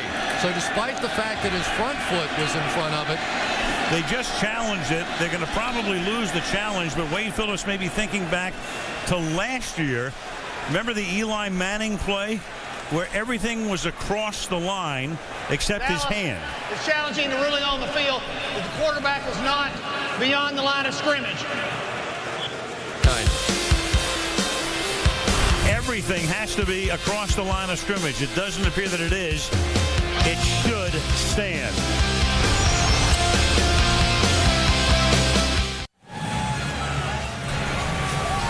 Wade Phillips and Andy Reid, and Walt Coleman is still looking at it. We think, and we've been watching it during the commercial break, that McNabb is behind the line. His right foot will be behind the line of scrimmage. Unofficially, the red line, the sticks on the near side are official. Every part of his body has to be across the line. This is very similar to the Eli Manning play right here last year. He releases the ball, as you can see. His foot is still behind the line of scrimmage. I don't see anything that overturns this. It should stand as a touchdown. but we should also say it is a very, very close play. It is. After reviewing the play, the ruling on the field is confirmed. The quarterback's right foot behind the line when he released the ball. Dallas will be charged with their first timeout. Yeah, it didn't look like Wade was a believer over there as he rolled his eyes. But it is a strange rule in many ways because the ball and his entire body was over the line. His back toe was maybe in its last millisecond on the ground, but that's enough. Great play by a lot of people, though. McNabb with the scramble and Selleck recognizing guys breaking in front of him and just snuck to the back line for the big touchdown. So the Eagles see a 96-yard kickoff return negated by a holding call, but then are able to move down the field. At 45-yard reception by McCoy. Then the catch by Selleck. They withstand the challenge. Akers for the extra point, and Philadelphia has the lead for the first time in the game in 11 minutes and 48 seconds remaining in the third quarter. The Philadelphia Eagles leading the Dallas Cowboys 13-10. Sunday Night Football being brought to you by Audi, Truth in Engineering. By Wendy's, you know when it's real. By Prince of Persia, The Sands of Time, in theaters May 28th. And Coors Light, when the mountains turn blue, your beer is as cold as the Rockies. I was so disciplined on this trip. I only had 3 Philadelphia cheesesteaks. I think that's the kind of discipline that sets me apart sometimes. Wait a minute, I had like every meal with you. When did you have the cheesesteaks? Room service? I snuck out. Watch Selleck here on this play. As Donovan starts to scramble, the defenders start to jump in front of him. He recognizes it and turns and gets to the back of the end zone, and Donovan finds him. Donovan said his goal was to try and get Selleck in the Pro Bowl. Well, this one helps. You could see Donovan with a great job. Instead of looking to run, he was looking to pass and made a big one. And then Avant came over and lifted Selleck's leg as part of a planned celebration, and that's why you had the penalty, which means Philadelphia now will kick off from the 15-yard line instead of the 30. A little different than that game here last year, isn't it? To this point, oh yeah. 44-6 Eagles last year to clinch the playoff. It was over by halftime. Good deep kickoff, juggled and regrouped at the 7-yard line.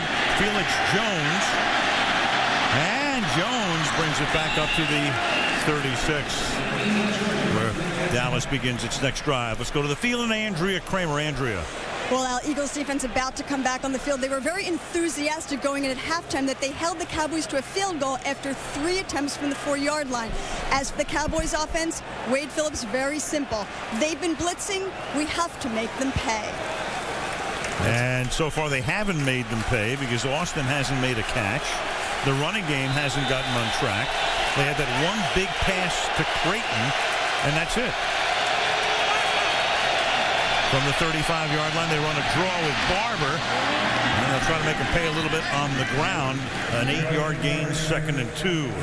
Remember what Sean McDermott, the Eagles defensive coordinator, was telling us yesterday, though, that their goal was they were going to end up taking away Jason Witten and Miles Austin. And so far, that's exactly what they've done. Now, unfortunately, Creighton and some of these other guys have made plays, but he felt like he could win the game if those 2 guys didn't beat him. Creighton's caught only that 1 pass. Williams has caught 2 passes for 34 yards.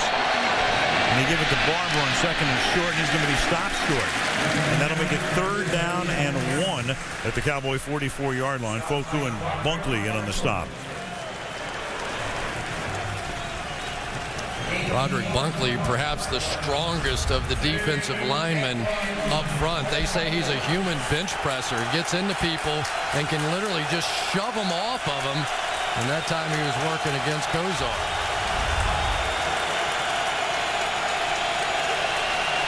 Barber the back in short yardage. And now they put Austin behind him and they give it to Marion. And he picks up a 1st down as he gets to the 47. So 3 straight Barber runs, and that moves the chains. Well, this is the change up off of what they've been running with this unbalanced line. Typically, they've been taking Leonard Davis and pulling him around this way. This time they step that way and come back the other way as the Eagles just stunt towards the play they thought was coming.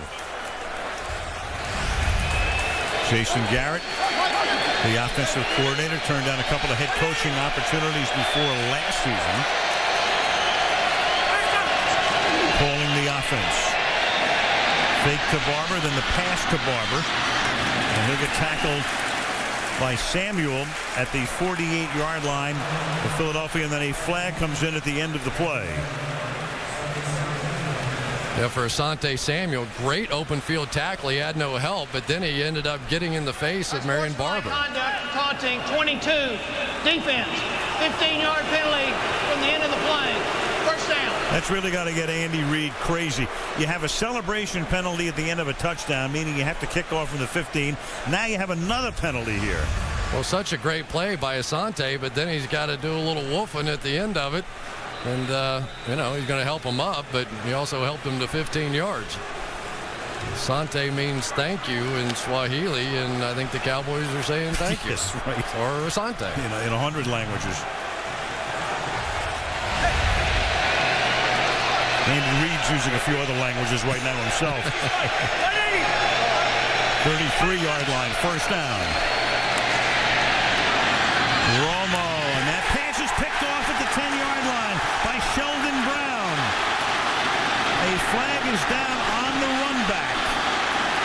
For the moment, he is into Cowboy territory, and Austin corrals him at the 35, but there are 2 flags all the way back down at the 24-yard line.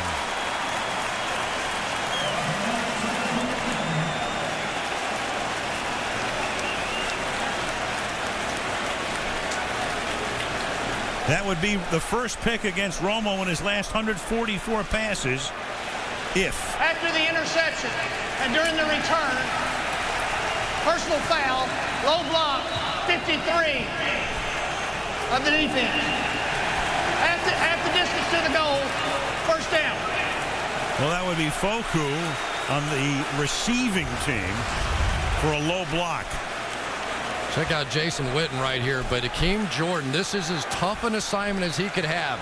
Man-to-man all over the field, and the coverage was so tight that Tony Romo had no choice but to try and drop it in over the top. He misses by a little bit, and Sheldon Brown makes the pick. And remember, on a change of possession, you no longer can block low. Anytime you end up blocking below the waist, and you see it right there, that's the foul. Just one of the things the league is doing now to try and make the game a little bit safer. It's Focal going low on the 353-pound Leonard Davis. So the ball is at 12 now once they begin this drive, and it's a 1-yard pickup here for LaShawn McCoy, drafted in the 2nd round out of the University of Pittsburgh. Brian Westbrook missing his 2nd straight game after incurring that concussion when he banged into the knee of London Fletcher in the Monday Nighter in Washington. There he is, and very concerned about his future, and first time he's had a concussion. And you wonder about Brian, period, in terms of the fact that when a running back turns 30, it's a new era. Yeah, and it's a new era for concussions as well.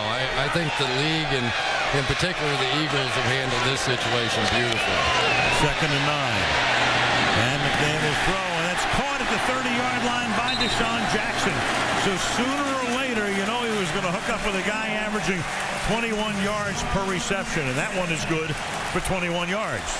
Well, the one thing that Deshaun Jackson will do is scare you deep, and Terrence Newman is one of the fastest cornerbacks in the league, but you could see when Jackson put his head down and looked like he was going deep, Terrence Newman said, "I'm out of here." And that's what Jackson does, because he has made so many plays downfield that teams now just assume everything's going to be a deep ball, and some of those comebacks end up easy. From the 33. McNabb hit from behind as he gets it away, and it's incomplete as Anthony Spencer put the heat on him. It'll be 2nd down and 10. Just go back to Brian Westbrook for a minute. As we talked to him, you could tell that he was definitely concerned. These players have been extremely well educated on the effects of concussions now, and we've seen the league do so many things to try and eliminate it. You can't do the helmet-to-helmet contact. You can't do shoulder pads and forearms to the helmets. No more 4-man wedges. They're educating the players. Back when I played, Al, he would have been playing, and if you didn't, the coach would have been upset with him. And then you have to answer to Congress too. And this is McCoy taking it up to the 38, and another penalty. But in the last couple of years, we've seen the league institute baseline testing. On defense, 5-yard penalty, still 2nd down. Baseline testing on concussions for all players, so that then if you have a concussion, they can go back and compare it to what you were before the concussion and begin to get a feel for when you should be able to play again. Michael Vick is going to come into the game now. McNabb goes to the sideline. This is the 2nd snap that Vick will take tonight. Crowd with a buzz. 2nd down and 5, and Vick's going to hand the ball off on an inside give out of the gun to McCoy. It'll be 3rd and 2. More on Brian. Let's go to Andrea. Well, yeah, one thing that he told me when I spoke with him is that what scares him more than anything is the unknown. No one really knows how concussions affect you down the road, and he talked to a number of current and former players, such as his old teammate Brian Dawkins, and they really cautioned him to be smart about this. Westbrook told me he heard their warnings loud and clear. The game isn't worth the future of my mental health. His mother told him that, too. Yeah, but the one thing Brian wanted us to know was how supportive Andy Reid was. He said, not only did he put pressure on me, he probably went the other way, wanted me to be safe. 3rd and 2, and there's a whistle before the snap as McNabb comes back in. First team timeout, Philadelphia. Timeout Philadelphia. 6.5 left in the 3rd. Philly by 3.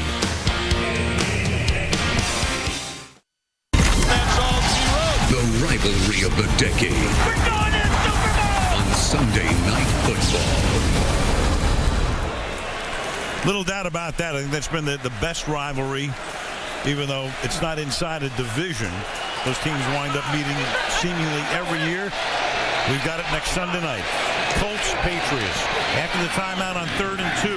That pass is caught, and let's see where they're going to spot it. LaShawn McCoy makes the catch. The official comes in and appears ready to put the ball down very close to the first down. It should be a first down, but it appeared his forward progress had netted him the first down by about a yard. Yeah, that was a very interesting spot here. The catch was made at least a yard beyond the first down marker. He wasn't contacted and then came back across the line on the outside. So the contact doesn't happen until there. Well, you can see if Andy Reid doesn't get the spot he thinks he should get, he's ready with the challenge flag. The official sticks in the second half were on the near side of the field. So to bring him across the field is Joe DeCamillis, who's done a fabulous job as the new special teams coordinator in Dallas, confers with Wade. If contact was made, it would have been at that point, and you could have called forward progress to mark him down. But if contact wasn't made, and I can't tell if it is or not. Yeah. It's close. He got it about right, and look at that. They're going to be a little bit short. Now, do you want a challenge if you're Andy Reid? Will you be able to get the 3 millimeters you need on a replay? Well, he's going to take a chance.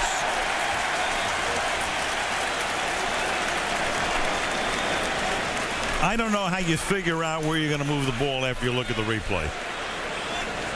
Yeah, I couldn't tell by the angles that we had whether or not contact was made that would have given him the first down. Normally, challenges are pretty conclusive after you look at them a number of times. I'm not sure this one is going to be. You'd almost need a laser. Philadelphia is challenging ruling on the field of the forward progress spot. A big call nonetheless. Either a first down or a fourth and an inch or two.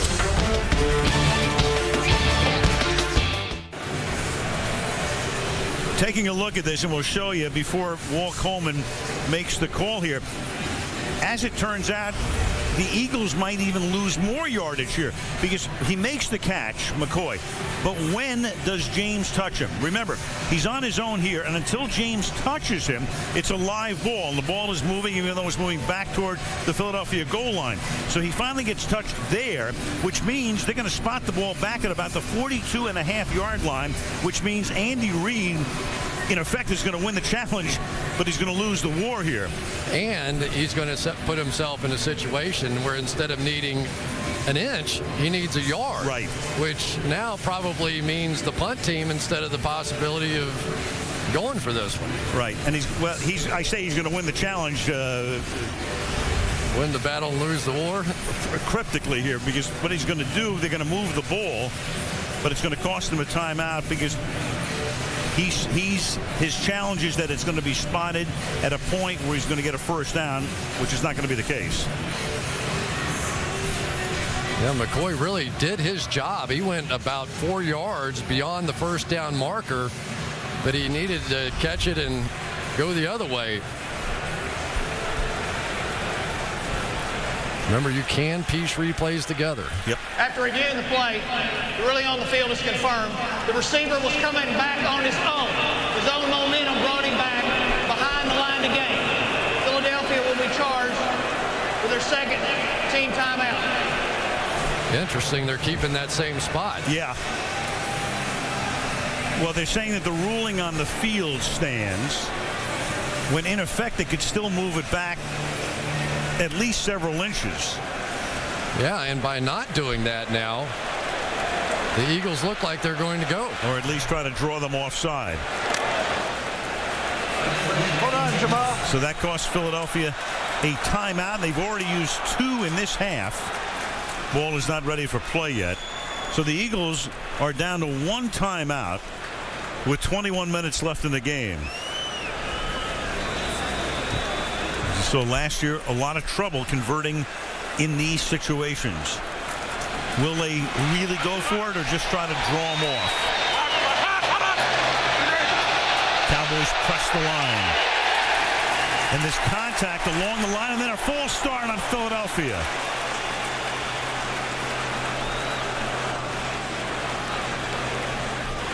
False start, 71. Offense, 5-yard still 4th down. Jason Peters.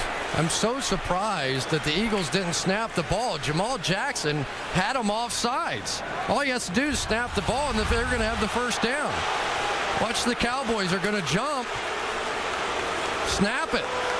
And now none of these linemen ended up moving, but Jason Peters on the other side flinches, and that does not constitute the old if you jump and then I react rule, because it happened on the other side of the line of scrimmage. And now there's no issue, and Rocca will kick. And a fair catch is called for and made by Creighton at the 20-yard line. 6:03 remaining, third quarter. Philadelphia 13, Dallas 10.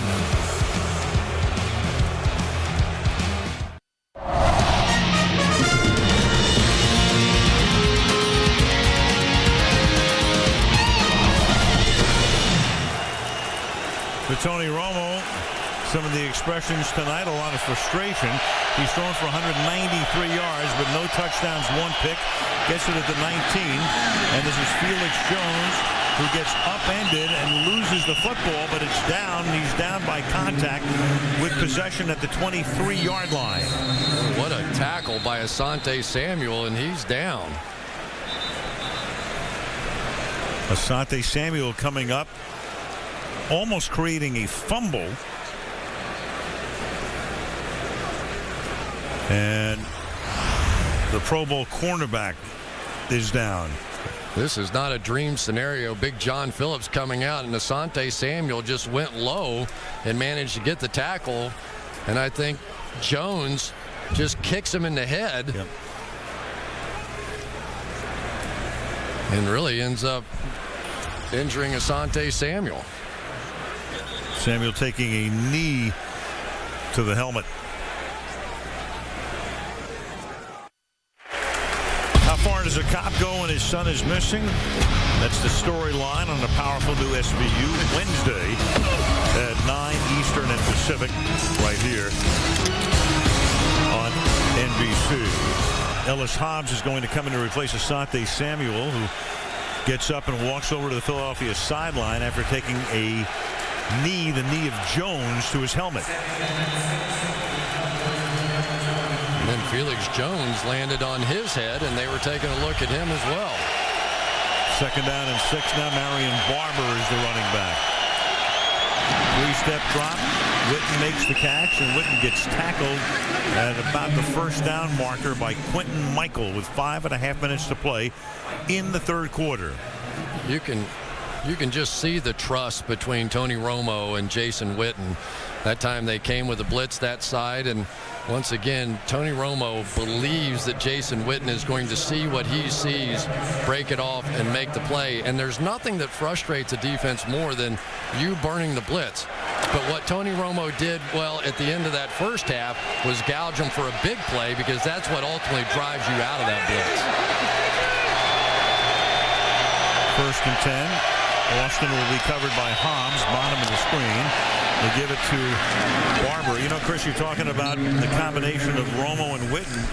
Amazing to think back when Tony threw his first pass in the NFL in October of '06. Since that time, the only combination that has combined for more catches would be Peyton Manning and Reggie Wayne. These guys would be second. Pretty good combination. Of course, we all know about the disputed calls with Terrell Owens a season ago, that relationship. Did he play in Dallas? Briefly. 2nd and 4. And that pass to the back shoulder of Roy Williams, and he pulls it in. He got position on Sheldon Brown, turned to the outside, makes the catch off his back shoulder, 1st down. This is the kind of timing throw we have yet to see out of Tony Romo and Roy Williams. This is something you practice a lot. You just keep throwing it. Of course, it helps when you push off a little bit, too. You get a little space on the outside. But there have been so many of these plays that have been just off the fingertips between these two. They keep working at it, and maybe that's a good sign. Now Williams bottom of the screen. Hobbs stays with him. Hobbs remaining at right corner. And Romo throws underneath, and that's Witten, and he'll get taken down just shy of the midfield stripe. Sean Jones making the tackle. It'll be 2nd down and 7, and still no catches tonight from Miles Austin. And that's strange to me, because here you've got a team that loves to blitz, and the one thing the Eagles were concerned about was could they tackle in the open field. And Miles Austin has proven to be one of the toughest guys to tackle in the open field. As a matter of fact, Asante Samuel compared him to Michael Turner, the great back of the Atlanta Falcons, being that hard to tackle. Leads all wide receivers in yards after the catch this season. And then that pass is out of the hands, in and out of the hands of Creighton. It'll be 3rd down and 7. Austin coming into the game, we called him the sudden star. It began in Kansas City and then Atlanta and Seattle, 482 receiving yards. That's a Cowboy record, most over 3 games in the history of that illustrious franchise, and most in the NFL period since the 06 campaign. 3rd and 7.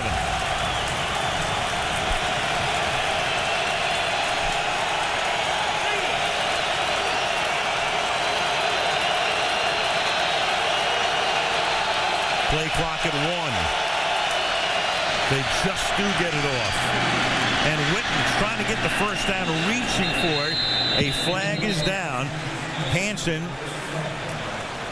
making the tackle. The flag is thrown at the Philadelphia 42-yard line. And Quentin Michael is exorcised, so the penalty will be against Philadelphia. Well, I don't know. It looked like Jason Witten may have pushed off on that one, too. Well, the way Michael was responding to the call, now the officials will confer, and maybe one will overrule the other. Here's pass interference, 82. Yep. 10-yard penalty, still 3rd down. So Michael apparently thinking the penalty was against him. Instead, it's offense. It's on Witten, and that's going to make it 3rd down and 17. Interesting choice that time. Miles Austin was on the backside slant here, but you'll see the contact right there against Ocelio Hansen. And Witten is just going to extend his arms, and when you do that, you're going to get that call. You can bend your arm and give him a little flipper and get away with it, but you can't extend the arm. Cowboys have to get to the Eagles' 44-yard line.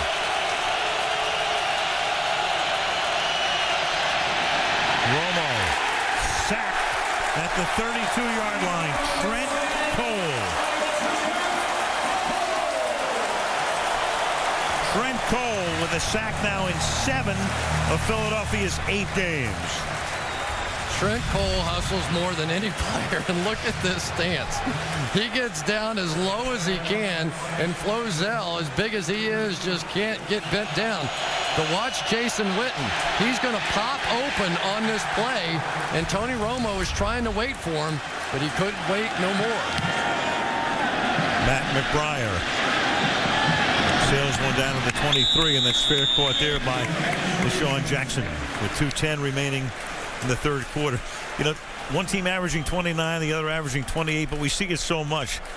Division rivals, they know each other so well that very often the game is much lower scoring than you would think. Well, you know, one team knows that they're going to blitz, and so then the other team does their blitz read, and the other team knows your blitz read, so they have a counter to that. And over the years, you end up seeing games like this. 2 teams that are averaging right around 30 points each come in here, and they're sort of tearing up the middle of the field. Yep, and first place in the NFC East at stake. Nobody's going to win the NFC Championship tonight or even the division tonight, but a big, big game for both teams. And Philadelphia in particular going on the roll for 4 of the next 5. McNabb going downfield into traffic, and it's intercepted at the 45-yard line. Picked off by Mike Jenkins, and a flag comes in at the end of the play. The pass intended for the rookie Jeremy Maclin. And a face mask coming on Maclin here after the interception. Yeah, I did not see anything close to pass interference. The flag came in, I think, a little too late if he was going to call interference. Well, Mike Jenkins continues to impress. I remember early in the year watching him against the Giants, and I was like, oh, boy, he's got a long way to go. Personal foul, grasping the face mask, number 18 of the passing team. 15-yard penalty and a first down. And so that's going to move the ball into Philadelphia territory. You'll see Macklin's going to do a little hesitation here, like he's not going to do anything, and then try and take off again. But Jenkins was not fooled, had it all the way, and then right at the tail end of the play, you could see Maclin with the face mask. Brilliant play there by Jenkins, who has come a long, long way in the past month. He has. Everybody raving about him on the Cowboys staff. That's his 3rd pick. Only the Cowboys' 5th pick this season from the 42 on first down. Williams will take it. And Williams with a stiff arm and staying in bounds and turning it into a big gain down to the 20-yard line. Well, you don't have to worry about timing or anything on a route like this. Just get it out to the big guy. And every time the Eagles have been in this off coverage, they end up just raising up and doing it. And I don't know why you don't try and outrun the linebacker there, but he decides to take it on out of bounds. 4 catches tonight for Williams. Witten has caught 6. Creighton 1. Austin zip. Love running the draw with Barber. Philadelphia right there to stuff it after a gain of 2. That's Felix Jones. They'll run draws with him as well. 2nd down and 8. Yeah, the Cowboys like that one too, where they go back and they hit you on one of those quick screens to the outside, then they come back and fake it and run the draw back off of it. So there's always these combination of plays. We've seen that during the course of this one that Jason Garrett likes to put a sequence of 2 or 3 together, show you one, show you the next one, come back with the 3rd option. So Andrews' report popping up, working on Samuel's neck. So minus their Pro Bowl corner on this Dallas drive, and a flag comes in and a false start against the Cowboys. False start, 75. Offense, 5-yard penalty. Still 2nd down. That's Mark Colombo.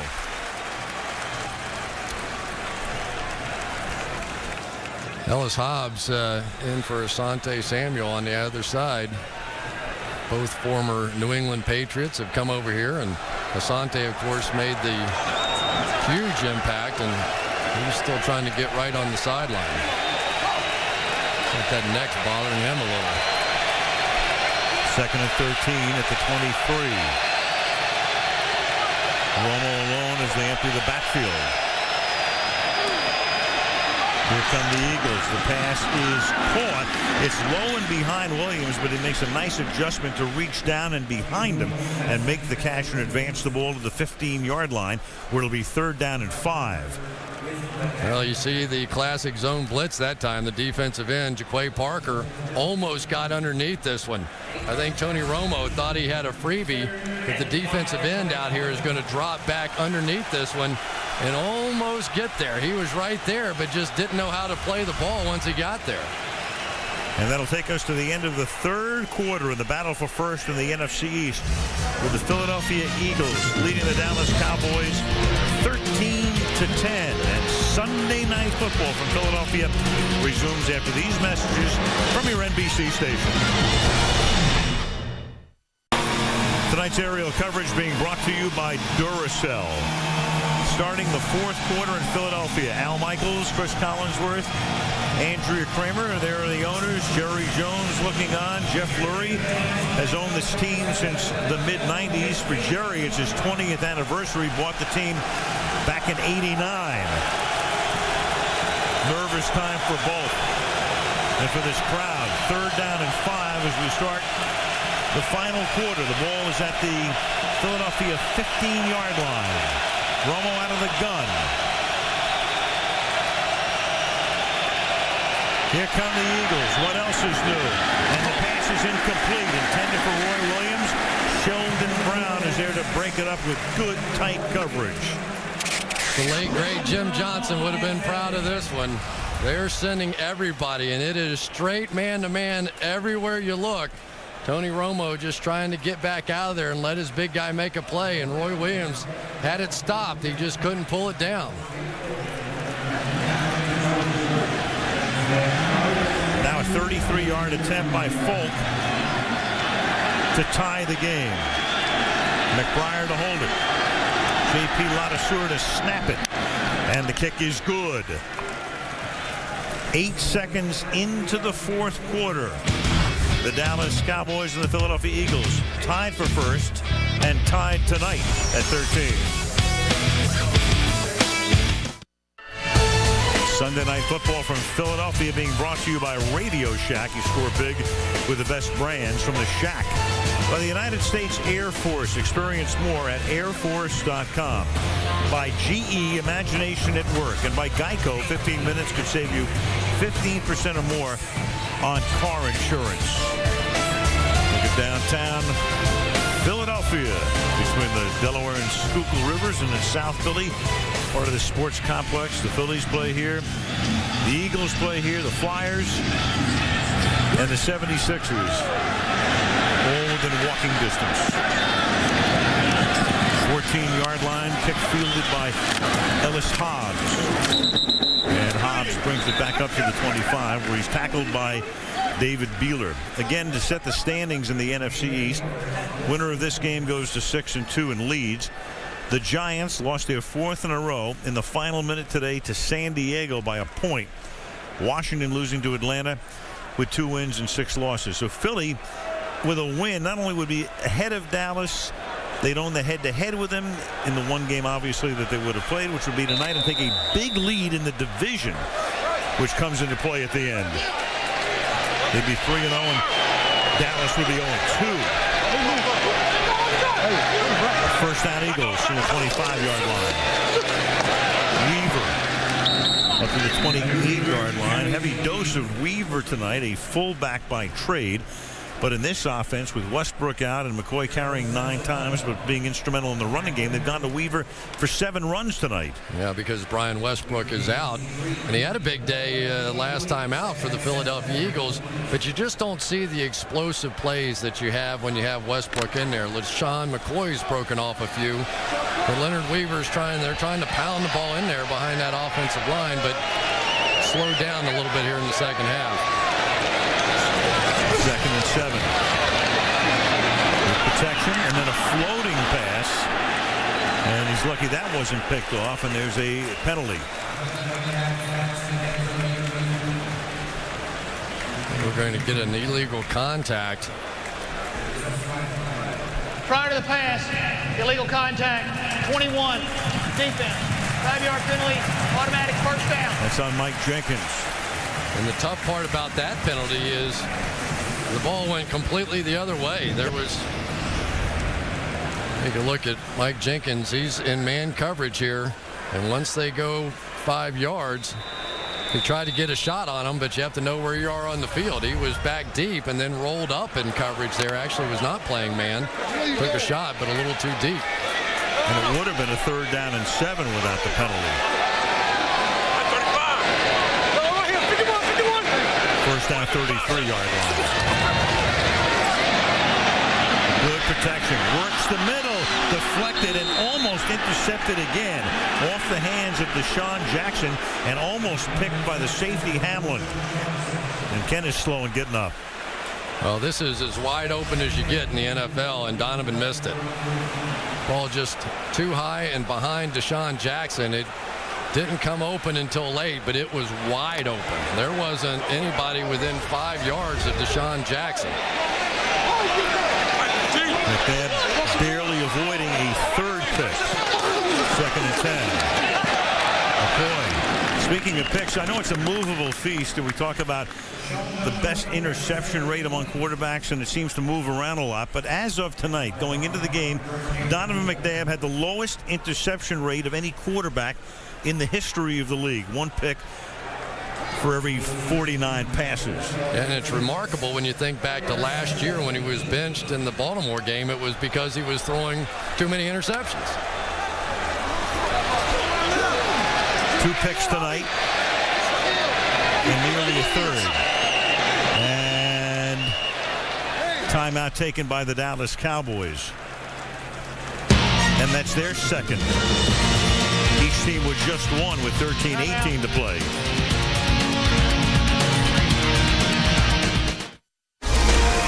Jay Leno this week. Penelope Cruz will be there. Sandra Bullock there to talk about her new football movie, The Blind Side. Jay Leno, weeknights, 10 Eastern, Pacific, 9 Central, and Mountain. Independence Hall and the Liberty Bell in Philadelphia. And about 5 or 6 miles south, Lincoln Financial Field was 3rd down and 7 at the 36-yard line. Along the offensive front, Winston Justice appeared to back up before the snap. False start, 74, offense. 5-yard penalty, still 3rd down. I'll tell you, Winston Justice gets the penalty there, but he has made a big difference for the Eagles this year. Remember against Ozzie Umenyiora in the game against the Giants when he was playing left tackle and gave up 6 sacks in that game, and people had written him off, and they flip him over to the right side, and he's done a nice job there. 3rd and 12. Rush 4. 7 in coverage. And the pass is caught by Jeremy Maclin for a 1st down. McNabb floating it over the defender and into the arms. Keith Brooking couldn't get a hand on it. The one thing that they've been doing is they've been sort of single covering Maclin on the outside. You see Terrence Newman there with that off inside coverage. That means that I've got you. Pretty nice job there by Donovan to get it up over Brooking and get a big completion. McNabb retreating on 1st down. And that one is caught by Jackson, and then he backs up after he initially had the 1st down. Mike Jenkins with the coverage on the play. And it looks like he will be a little short. Well, we saw when Jason Peters went out of the game that DeMarcus Ware was causing a few problems for this offense, but bad ankle and all now, Jason Peters has come back in, and DeMarcus Ware, I don't remember calling his name this half. No. 2nd down. Inches. McCoy. And he's going to get stuffed behind the line of scrimmage. That's Anthony Spencer, the left outside linebacker, who drops him for a loss of 1 and sets up a big 3rd down and 1 at the 45-yard line. Well, this time you flip DeMarcus Ware to the other side and go against the tight end Selleck here. And for LaShawn McCoy, that's the issue that they have with him, the happy feet stuff. I mean, this is a short yardage play. They're just looking for you to put your head down and gain a yard, and he's kind of wanting to dance around there and try and come out with something big. Well, sometimes that's not the right play. 3rd and 1 from the 45-yard line. And bowling ahead that time, does he get the 1st down or not is the question. McCoy, no happy feet on that play, but does he get it? They're going to spot it. This is going to be another very close call. Putting the ball down just shy of the 44-yard line. And Walt Coleman calling for the chain gang to come in again.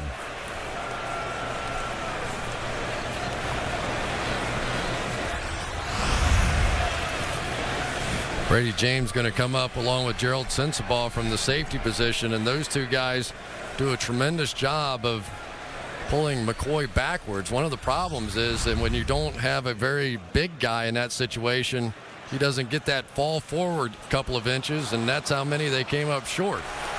All right, so let's see what Andy Reid will do. I suspect he will go for it. Remember when we talked about last year, they ranked near the bottom of the league in converting on 3rd and 4th and short. A little bit better this year. Stopped before, though. And, of course, Andy leaves the offense in, if nothing else, at least to try to get them to jump offside. And the Eagles in their huddle, they were looking at the big screen, and they felt like they converted there. So now we have a heck of a moment in the ball game. 0 for 2 on 3rd and 4th and 1 tonight. 4th and inches. McNabb's going to try to do it himself, and with that lean, may have gotten it. You think there was anybody in the stadium that didn't know that was a quarterback sneak? You could tell by LaShawn McCoy's stance and where he was, there was no way they were going to give it to him. You can tell McNabb is angry at the spot. He gets up and he says, no, it's not there. And there's no way, I mean, you can challenge this again if you'd like, but I don't see how anybody can finally find the ball at the bottom of the pile of humanity. Well, what he's going to say is, I was never down, and he ends up sliding down his own player here, and I think he's right. At the tail end of this run, see, he just keeps sliding down, and his elbow doesn't hit until that last moment. And good luck respotting that on a replay. So Dallas, of course, they'll run off the field. Now the question is, does Andy Reid want a challenge? If he does and he loses the challenge, he does not have a timeout for the remainder of the game. So once again, Walt Coleman will go over and look at a spot. Reid lost that last challenge. And this one is going to be extremely close. And again, if he loses it, they're out of timeouts with 10:49 to play in the game, in a tie game, and Dallas would get the ball near midfield. Challenging the rule on the field of the forward progress spot. Walt Coleman going to the hood again.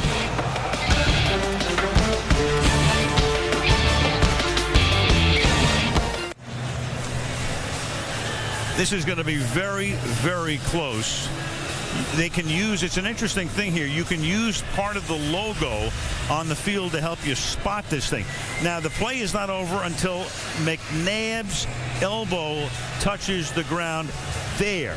That's where the ball is, and you can use, in effect, that's the beak of the eagle on the logo on the field, where if Walt Coleman wants to come out and spot it at that point, and he can use the logo and then bring the chains in, this may determine what it eventually winds up being. And when you look at the ball on the field as it is now, I think it's a good 6 or 7 inches behind the point of that logo.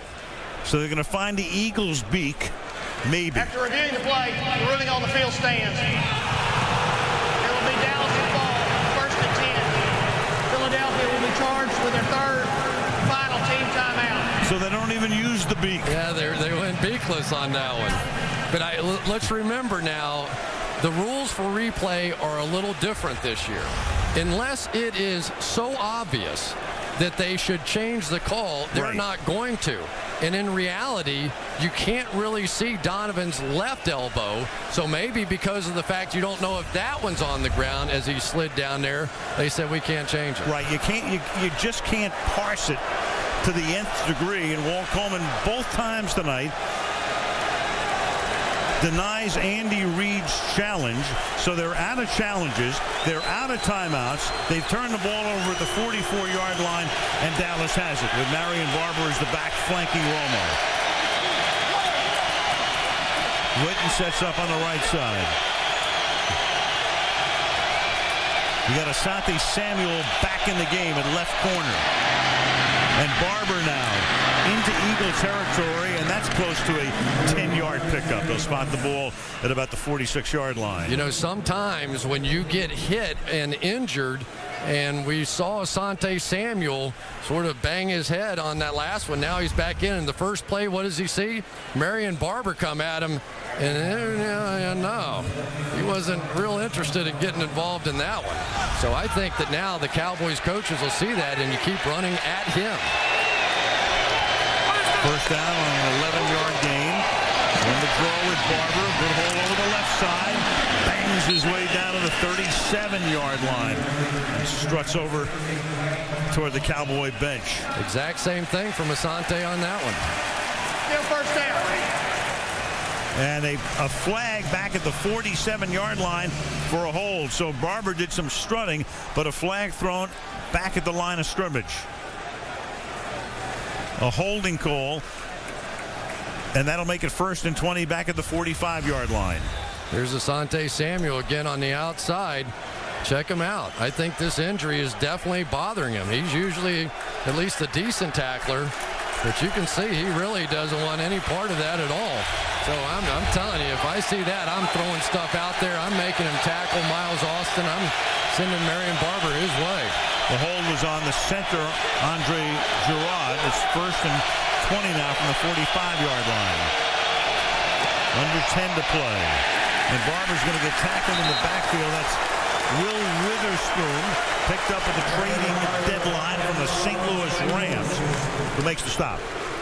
And Witherspoon has been simply remarkable. He showed up here on a Wednesday after the trade deadline and just put a show on in Washington in his first game. He's going to come up from right here as they hit both A-gaps. When the Eagles get in trouble, you will see them send linebackers to either side of the center, and it's working. 2nd down and 24.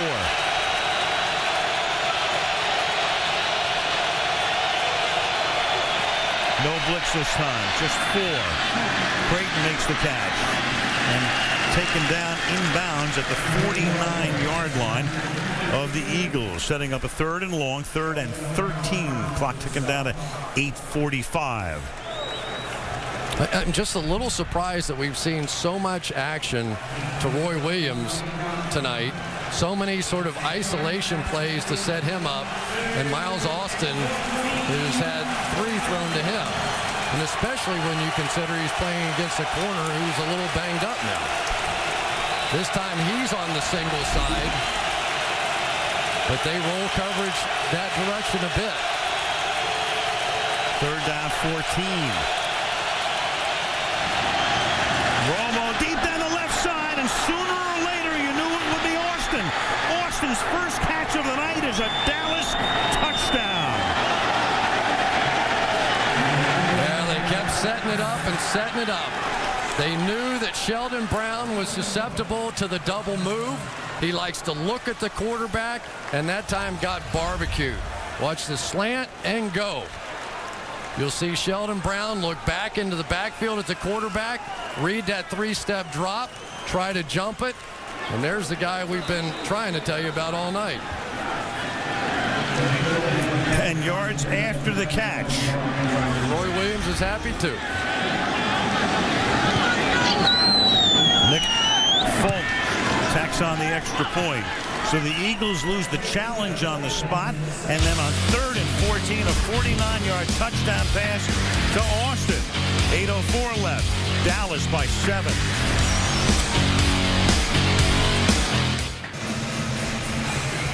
Miles Austin was picked up miles after the catch this season, made that grab at the 23-yard line, and then curved his way into the end zone. First catch of the night, good for a 7-point Dallas lead. And the highlight of this run for him, he met Tiger Woods, and Tiger Woods knew who he was. Is David Buehler to kick off. And for him, a very short kick. 40% of his boots have been touchbacks, and from the 9-yard line, this is Macklin, and he gets shoved into the Philadelphia bench at the 36. Back to the touchdown we go. Well, Sheldon Brown's going to end up jumping this when he didn't have to. Right here, Quentin Michael has the tight end Jason Witten, but Jason Witten's there to help block. So if they had thrown the slant, Michael would have been underneath it, but it was a pump fake by Tony Romo that drew everybody. Romo with this big move got Sheldon Brown to jump. Then they go right over the top. So Wade Phillips in the background, how exultant he was. Ball at the 36-yard line. First down now. McNabb starting out of a shotgun. Ware gets taken out of the play by Justice, but then McNabb gets knocked to the turf by Jason Hatcher. Well, we've got a flag down, too, and it looks like Jason Selleck. Yep. Going to be a hold against Brett Dallas. Selleck was held. Holding, 51, offense, 5-yard penalty. First down. Defense, Keith Brooking.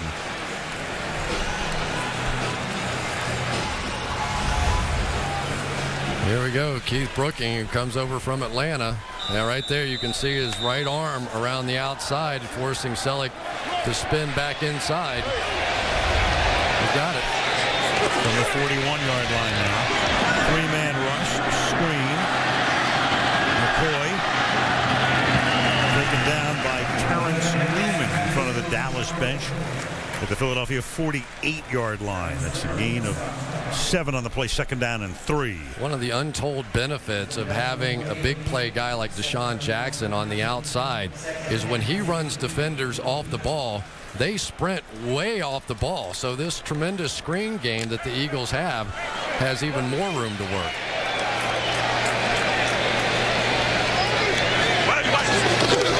Second and 3, back to the ground. And it is McCoy. Guess what? At least it's third down. Here we go again. Yeah, third down. Close enough that Will Coleman is going to say, bring in the change. That group's been very busy tonight. And Andy Reid's already turned in his red flag. Yep, gone. No challenges, no timeouts left. Donovan McNabb was telling us that last year we were so bad in short yardage situations that teams played us to pass when it was 3rd and 1. And so far tonight, they've struggled too. That's a familiar sight. Seen a lot of Walt's fingers tonight, haven't we? Yes, we have. A few fingers have been directed at Walt as well. We are in Philly. Yeah, but this team has been good at this during the season. It's hard to believe this is what's beating them so far tonight. Third down and inches. The ball is at the 49-yard line. Clock running, 6:45 left in the fourth. And they give it to the up back. And it's Weaver, and that should be a first down. And a crowd with a Philadelphia cheer on the first down signal. No shortage of power here. You give it to the fullback and you run it behind your blocking tight end. They move him and lead him up through. Yeah. The PA announcer with an overemphasized first down Eagles. It's a great town. That's classic. I love coming here for games. Ball at the 48. McNabb. And that's caught. The rookie Macklin, and he gets taken down by Brady James, but not until he reaches the 33-yard line. Well, Jenkins typically likes to get up in the face of the receiver. Here he's going to end up backing off a bit, and Macklin, there you go. Gets his hands on you. He gave him a little push, maybe gets away with one. Sometimes you get in a physical game like this, that's the way it goes. And that's Anthony Spencer, the outside linebacker, who needs some attention, and the clock is stopped. Anthony Spencer is yet to get a sack this year, and that is not good for the Cowboys, because when you have DeMarcus Ware on the other side, if you can present any kind of a challenge opposite him, it opens up a lot for DeMarcus Ware. So they really could use. Anthony Spencer's doing a nice job against the run, and we've yet to see him get to the quarterback. Pulse of the game tonight. A close one all the way through here. Tony Romo, there are his numbers. 302 yards with Donovan McNabb countering with 227. The numbers for LaShawn McCoy, 45 yards on a catch and run, and Miles Austin coming into the game with only one catch in the game tonight after 3 back-to-back-to-back stellar performances and a Dallas touchdown. That's the difference in the game. Bobby Carpenter comes in, 54, to spell Spencer, at least for a play at outside linebacker. The ball is at the 33-yard line and a first down.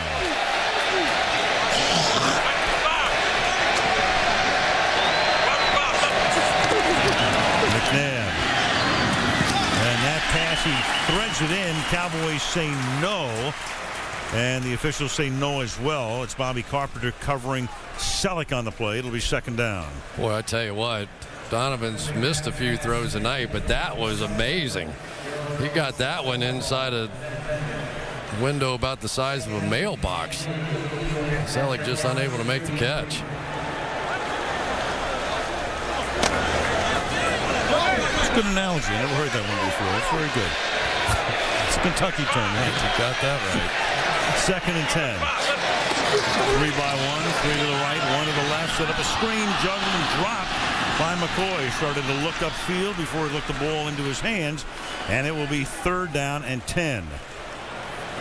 McCoy just struggling to try and get out of the backfield. Ended up stumbling a little bit, got tripped up, and it was just enough to throw him off and miss the pass.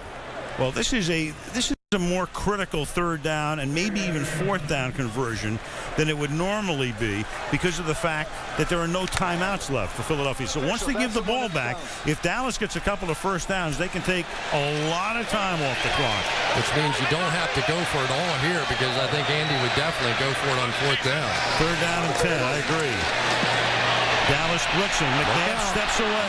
Steps out, and then he gets tripped up at the 37-yard line by Victor Butler, a rookie out of Oregon State, who's played sparingly, fourth-round pick, and he is able to get just enough of McNabb to drop him. And there is nobody left on that side of the field. This looked like he was going to run for at least the first down. One shoestring. Maybe the linebacker comes over and makes the play there, but that really was starting to open up. Great play by Butler.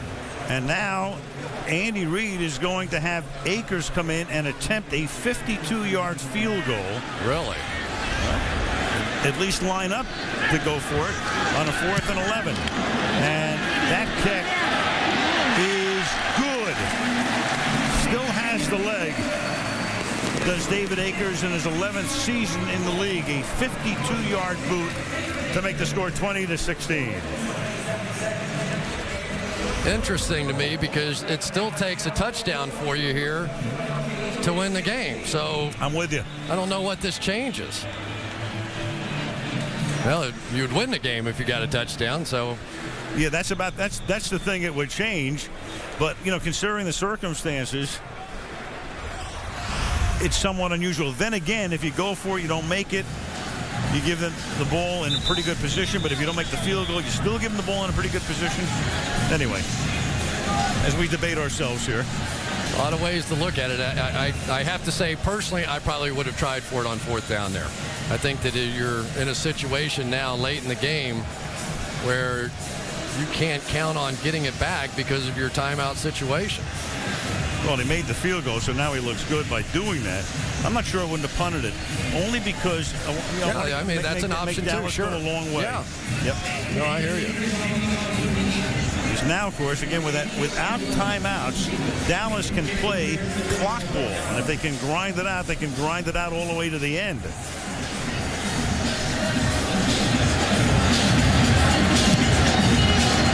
Akers kick. Jones from the 1-yard line. And then Jones busts a tackle at the 11 and brings it back up to the 23-yard line. That was Eldra Buckley who had him stopped at the 11, and he gets away for about 12 more.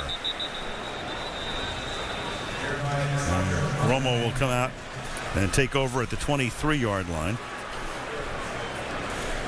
And that is Akeem Jordan, one of the starting linebackers playing on special teams, who needs the attention. A week from tonight, we go to Lucas Oil Stadium in Indianapolis. The undefeated Colts. And how about Manning today, throwing 40 passes in the first half in their win over the Texans, taking on Tom Brady and the Patriots. And there they are in the regular season. Brady has a 5-2 edge. He has a 2-1 edge in postseason wins head-to-head. And then Tom with 3 rings, Peyton with 1. Sunday Night Football, Indianapolis, a week from tonight. Boy, if we had a couple of decent quarterbacks in that one, that would be really interesting, wouldn't it? Too bad. So Jordan now gets up, and again, Philadelphia thin at linebacker to begin with. Ouch. Yeah. Ouch. Boy, this is tough because now you get pretty razor thin at that linebacker position, and you have to make a stop. Remember, Jordan's been doing a pretty nice job on Jason Witten. Chris Gokong, he's out of this one as well. Stuart Bradley, Omar Gaither. They're on injured reserve. And so Dallas will go against that defense now. First down at the 23-yard line with 4:20 remaining. They begin with Barber on a draw. And Barber will start this drive with a first down and carry Eagles with him all the way out to the 39-yard line. It's a gain of 16 and a first down for Dallas. That's that nasty little play that's worked so well for Dallas. They fake the screen out to the wide receiver, throw the draw off of it and ended up picking up a big first down. Now Tony Romo can work that play clock all the way down. Barber, sort of a Mariano Rivera of the Dallas Cowboys. You have the lead, you bring them in, you just let them run with the ball. 3.5 to go. Tony takes the play clock all the way down to 2. Run the same play again. And Barber gets up to the 45-yard line. And it'll be under 3 minutes to go when they next snap it. It'll be second down and 4. For Andy Reid now, this clock is ripping by for him. So the 2-minute warning, the only time that he can stop it. So realistically here, you're looking at, you pretty much have to make a stop. This one's getting close because they're going to milk this clock for all it's worth. It's almost like he's trying to stare the clock down. Nothing he can do. Romo watching the play clock. Take as much as he can off of it. Second down and 4. Same play. And this time they stop him at the 46-yard line, and they're going to have to run a play before the 2-minute warning. That time, the linebacker this time is going to come around here and be able to catch this one. Tracy White getting in the backfield and using his speed. So pretty nice play by him because that one looked like it had a shot. There's a half-second difference here. They have to run a play or there'll be a delay of game before the 2-minute warning. The play clock is a half-second behind the game clock.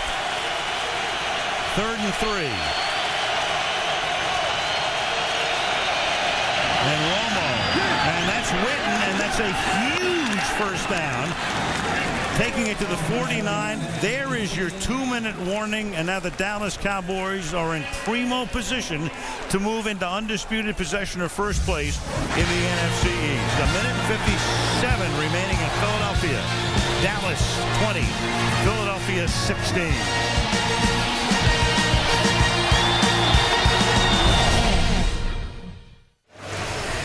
So unless you have Herm Edwards come in here and Joe Pisarcik, this one is over. Dallas can run the clock out. Nothing Andy Reid can do. They had those 2 challenges and one other timeout. And we brought it up with about 6 minutes to go about, that's the risk you run by making especially that second challenge. And the Philadelphia Eagles, as we take a look at Romo again here, is Witten's first down, and that's going to cement it because they run a play here at second down. And the Dallas Cowboys, and there is an exultant Wade Phillips, who, by the way, while nobody's been looking, he's now coached 40 games, counting this one with Dallas. His record is 28-12. But with the heat he's been under, and part of it is the fact, they had a great team 2 years ago and they went belly up against the Giants in the playoff game, and then last year they went belly up at the end of the regular season. But 28-12 is pretty good. Pretty impressive. Meanwhile, you have I'm not sure what this one's about. Neither am I. They're saying it's about the clock, but I'm not sure what exactly they are discussing right now. Please reset the play clock to 1:55 and put 40 seconds on the play clock. 1:55 on the game clock. 40 seconds on the play clock. So what happened was they put up 25 seconds. Yeah, right. And you're talking about Wade Phillips losing his mind. Yep. Yeah, you put up 25 seconds after a play has been stopped, and then the ball is spotted ready for play. So, little hometown clock operating right now. Can't get away with that. I don't think so. No. Nope.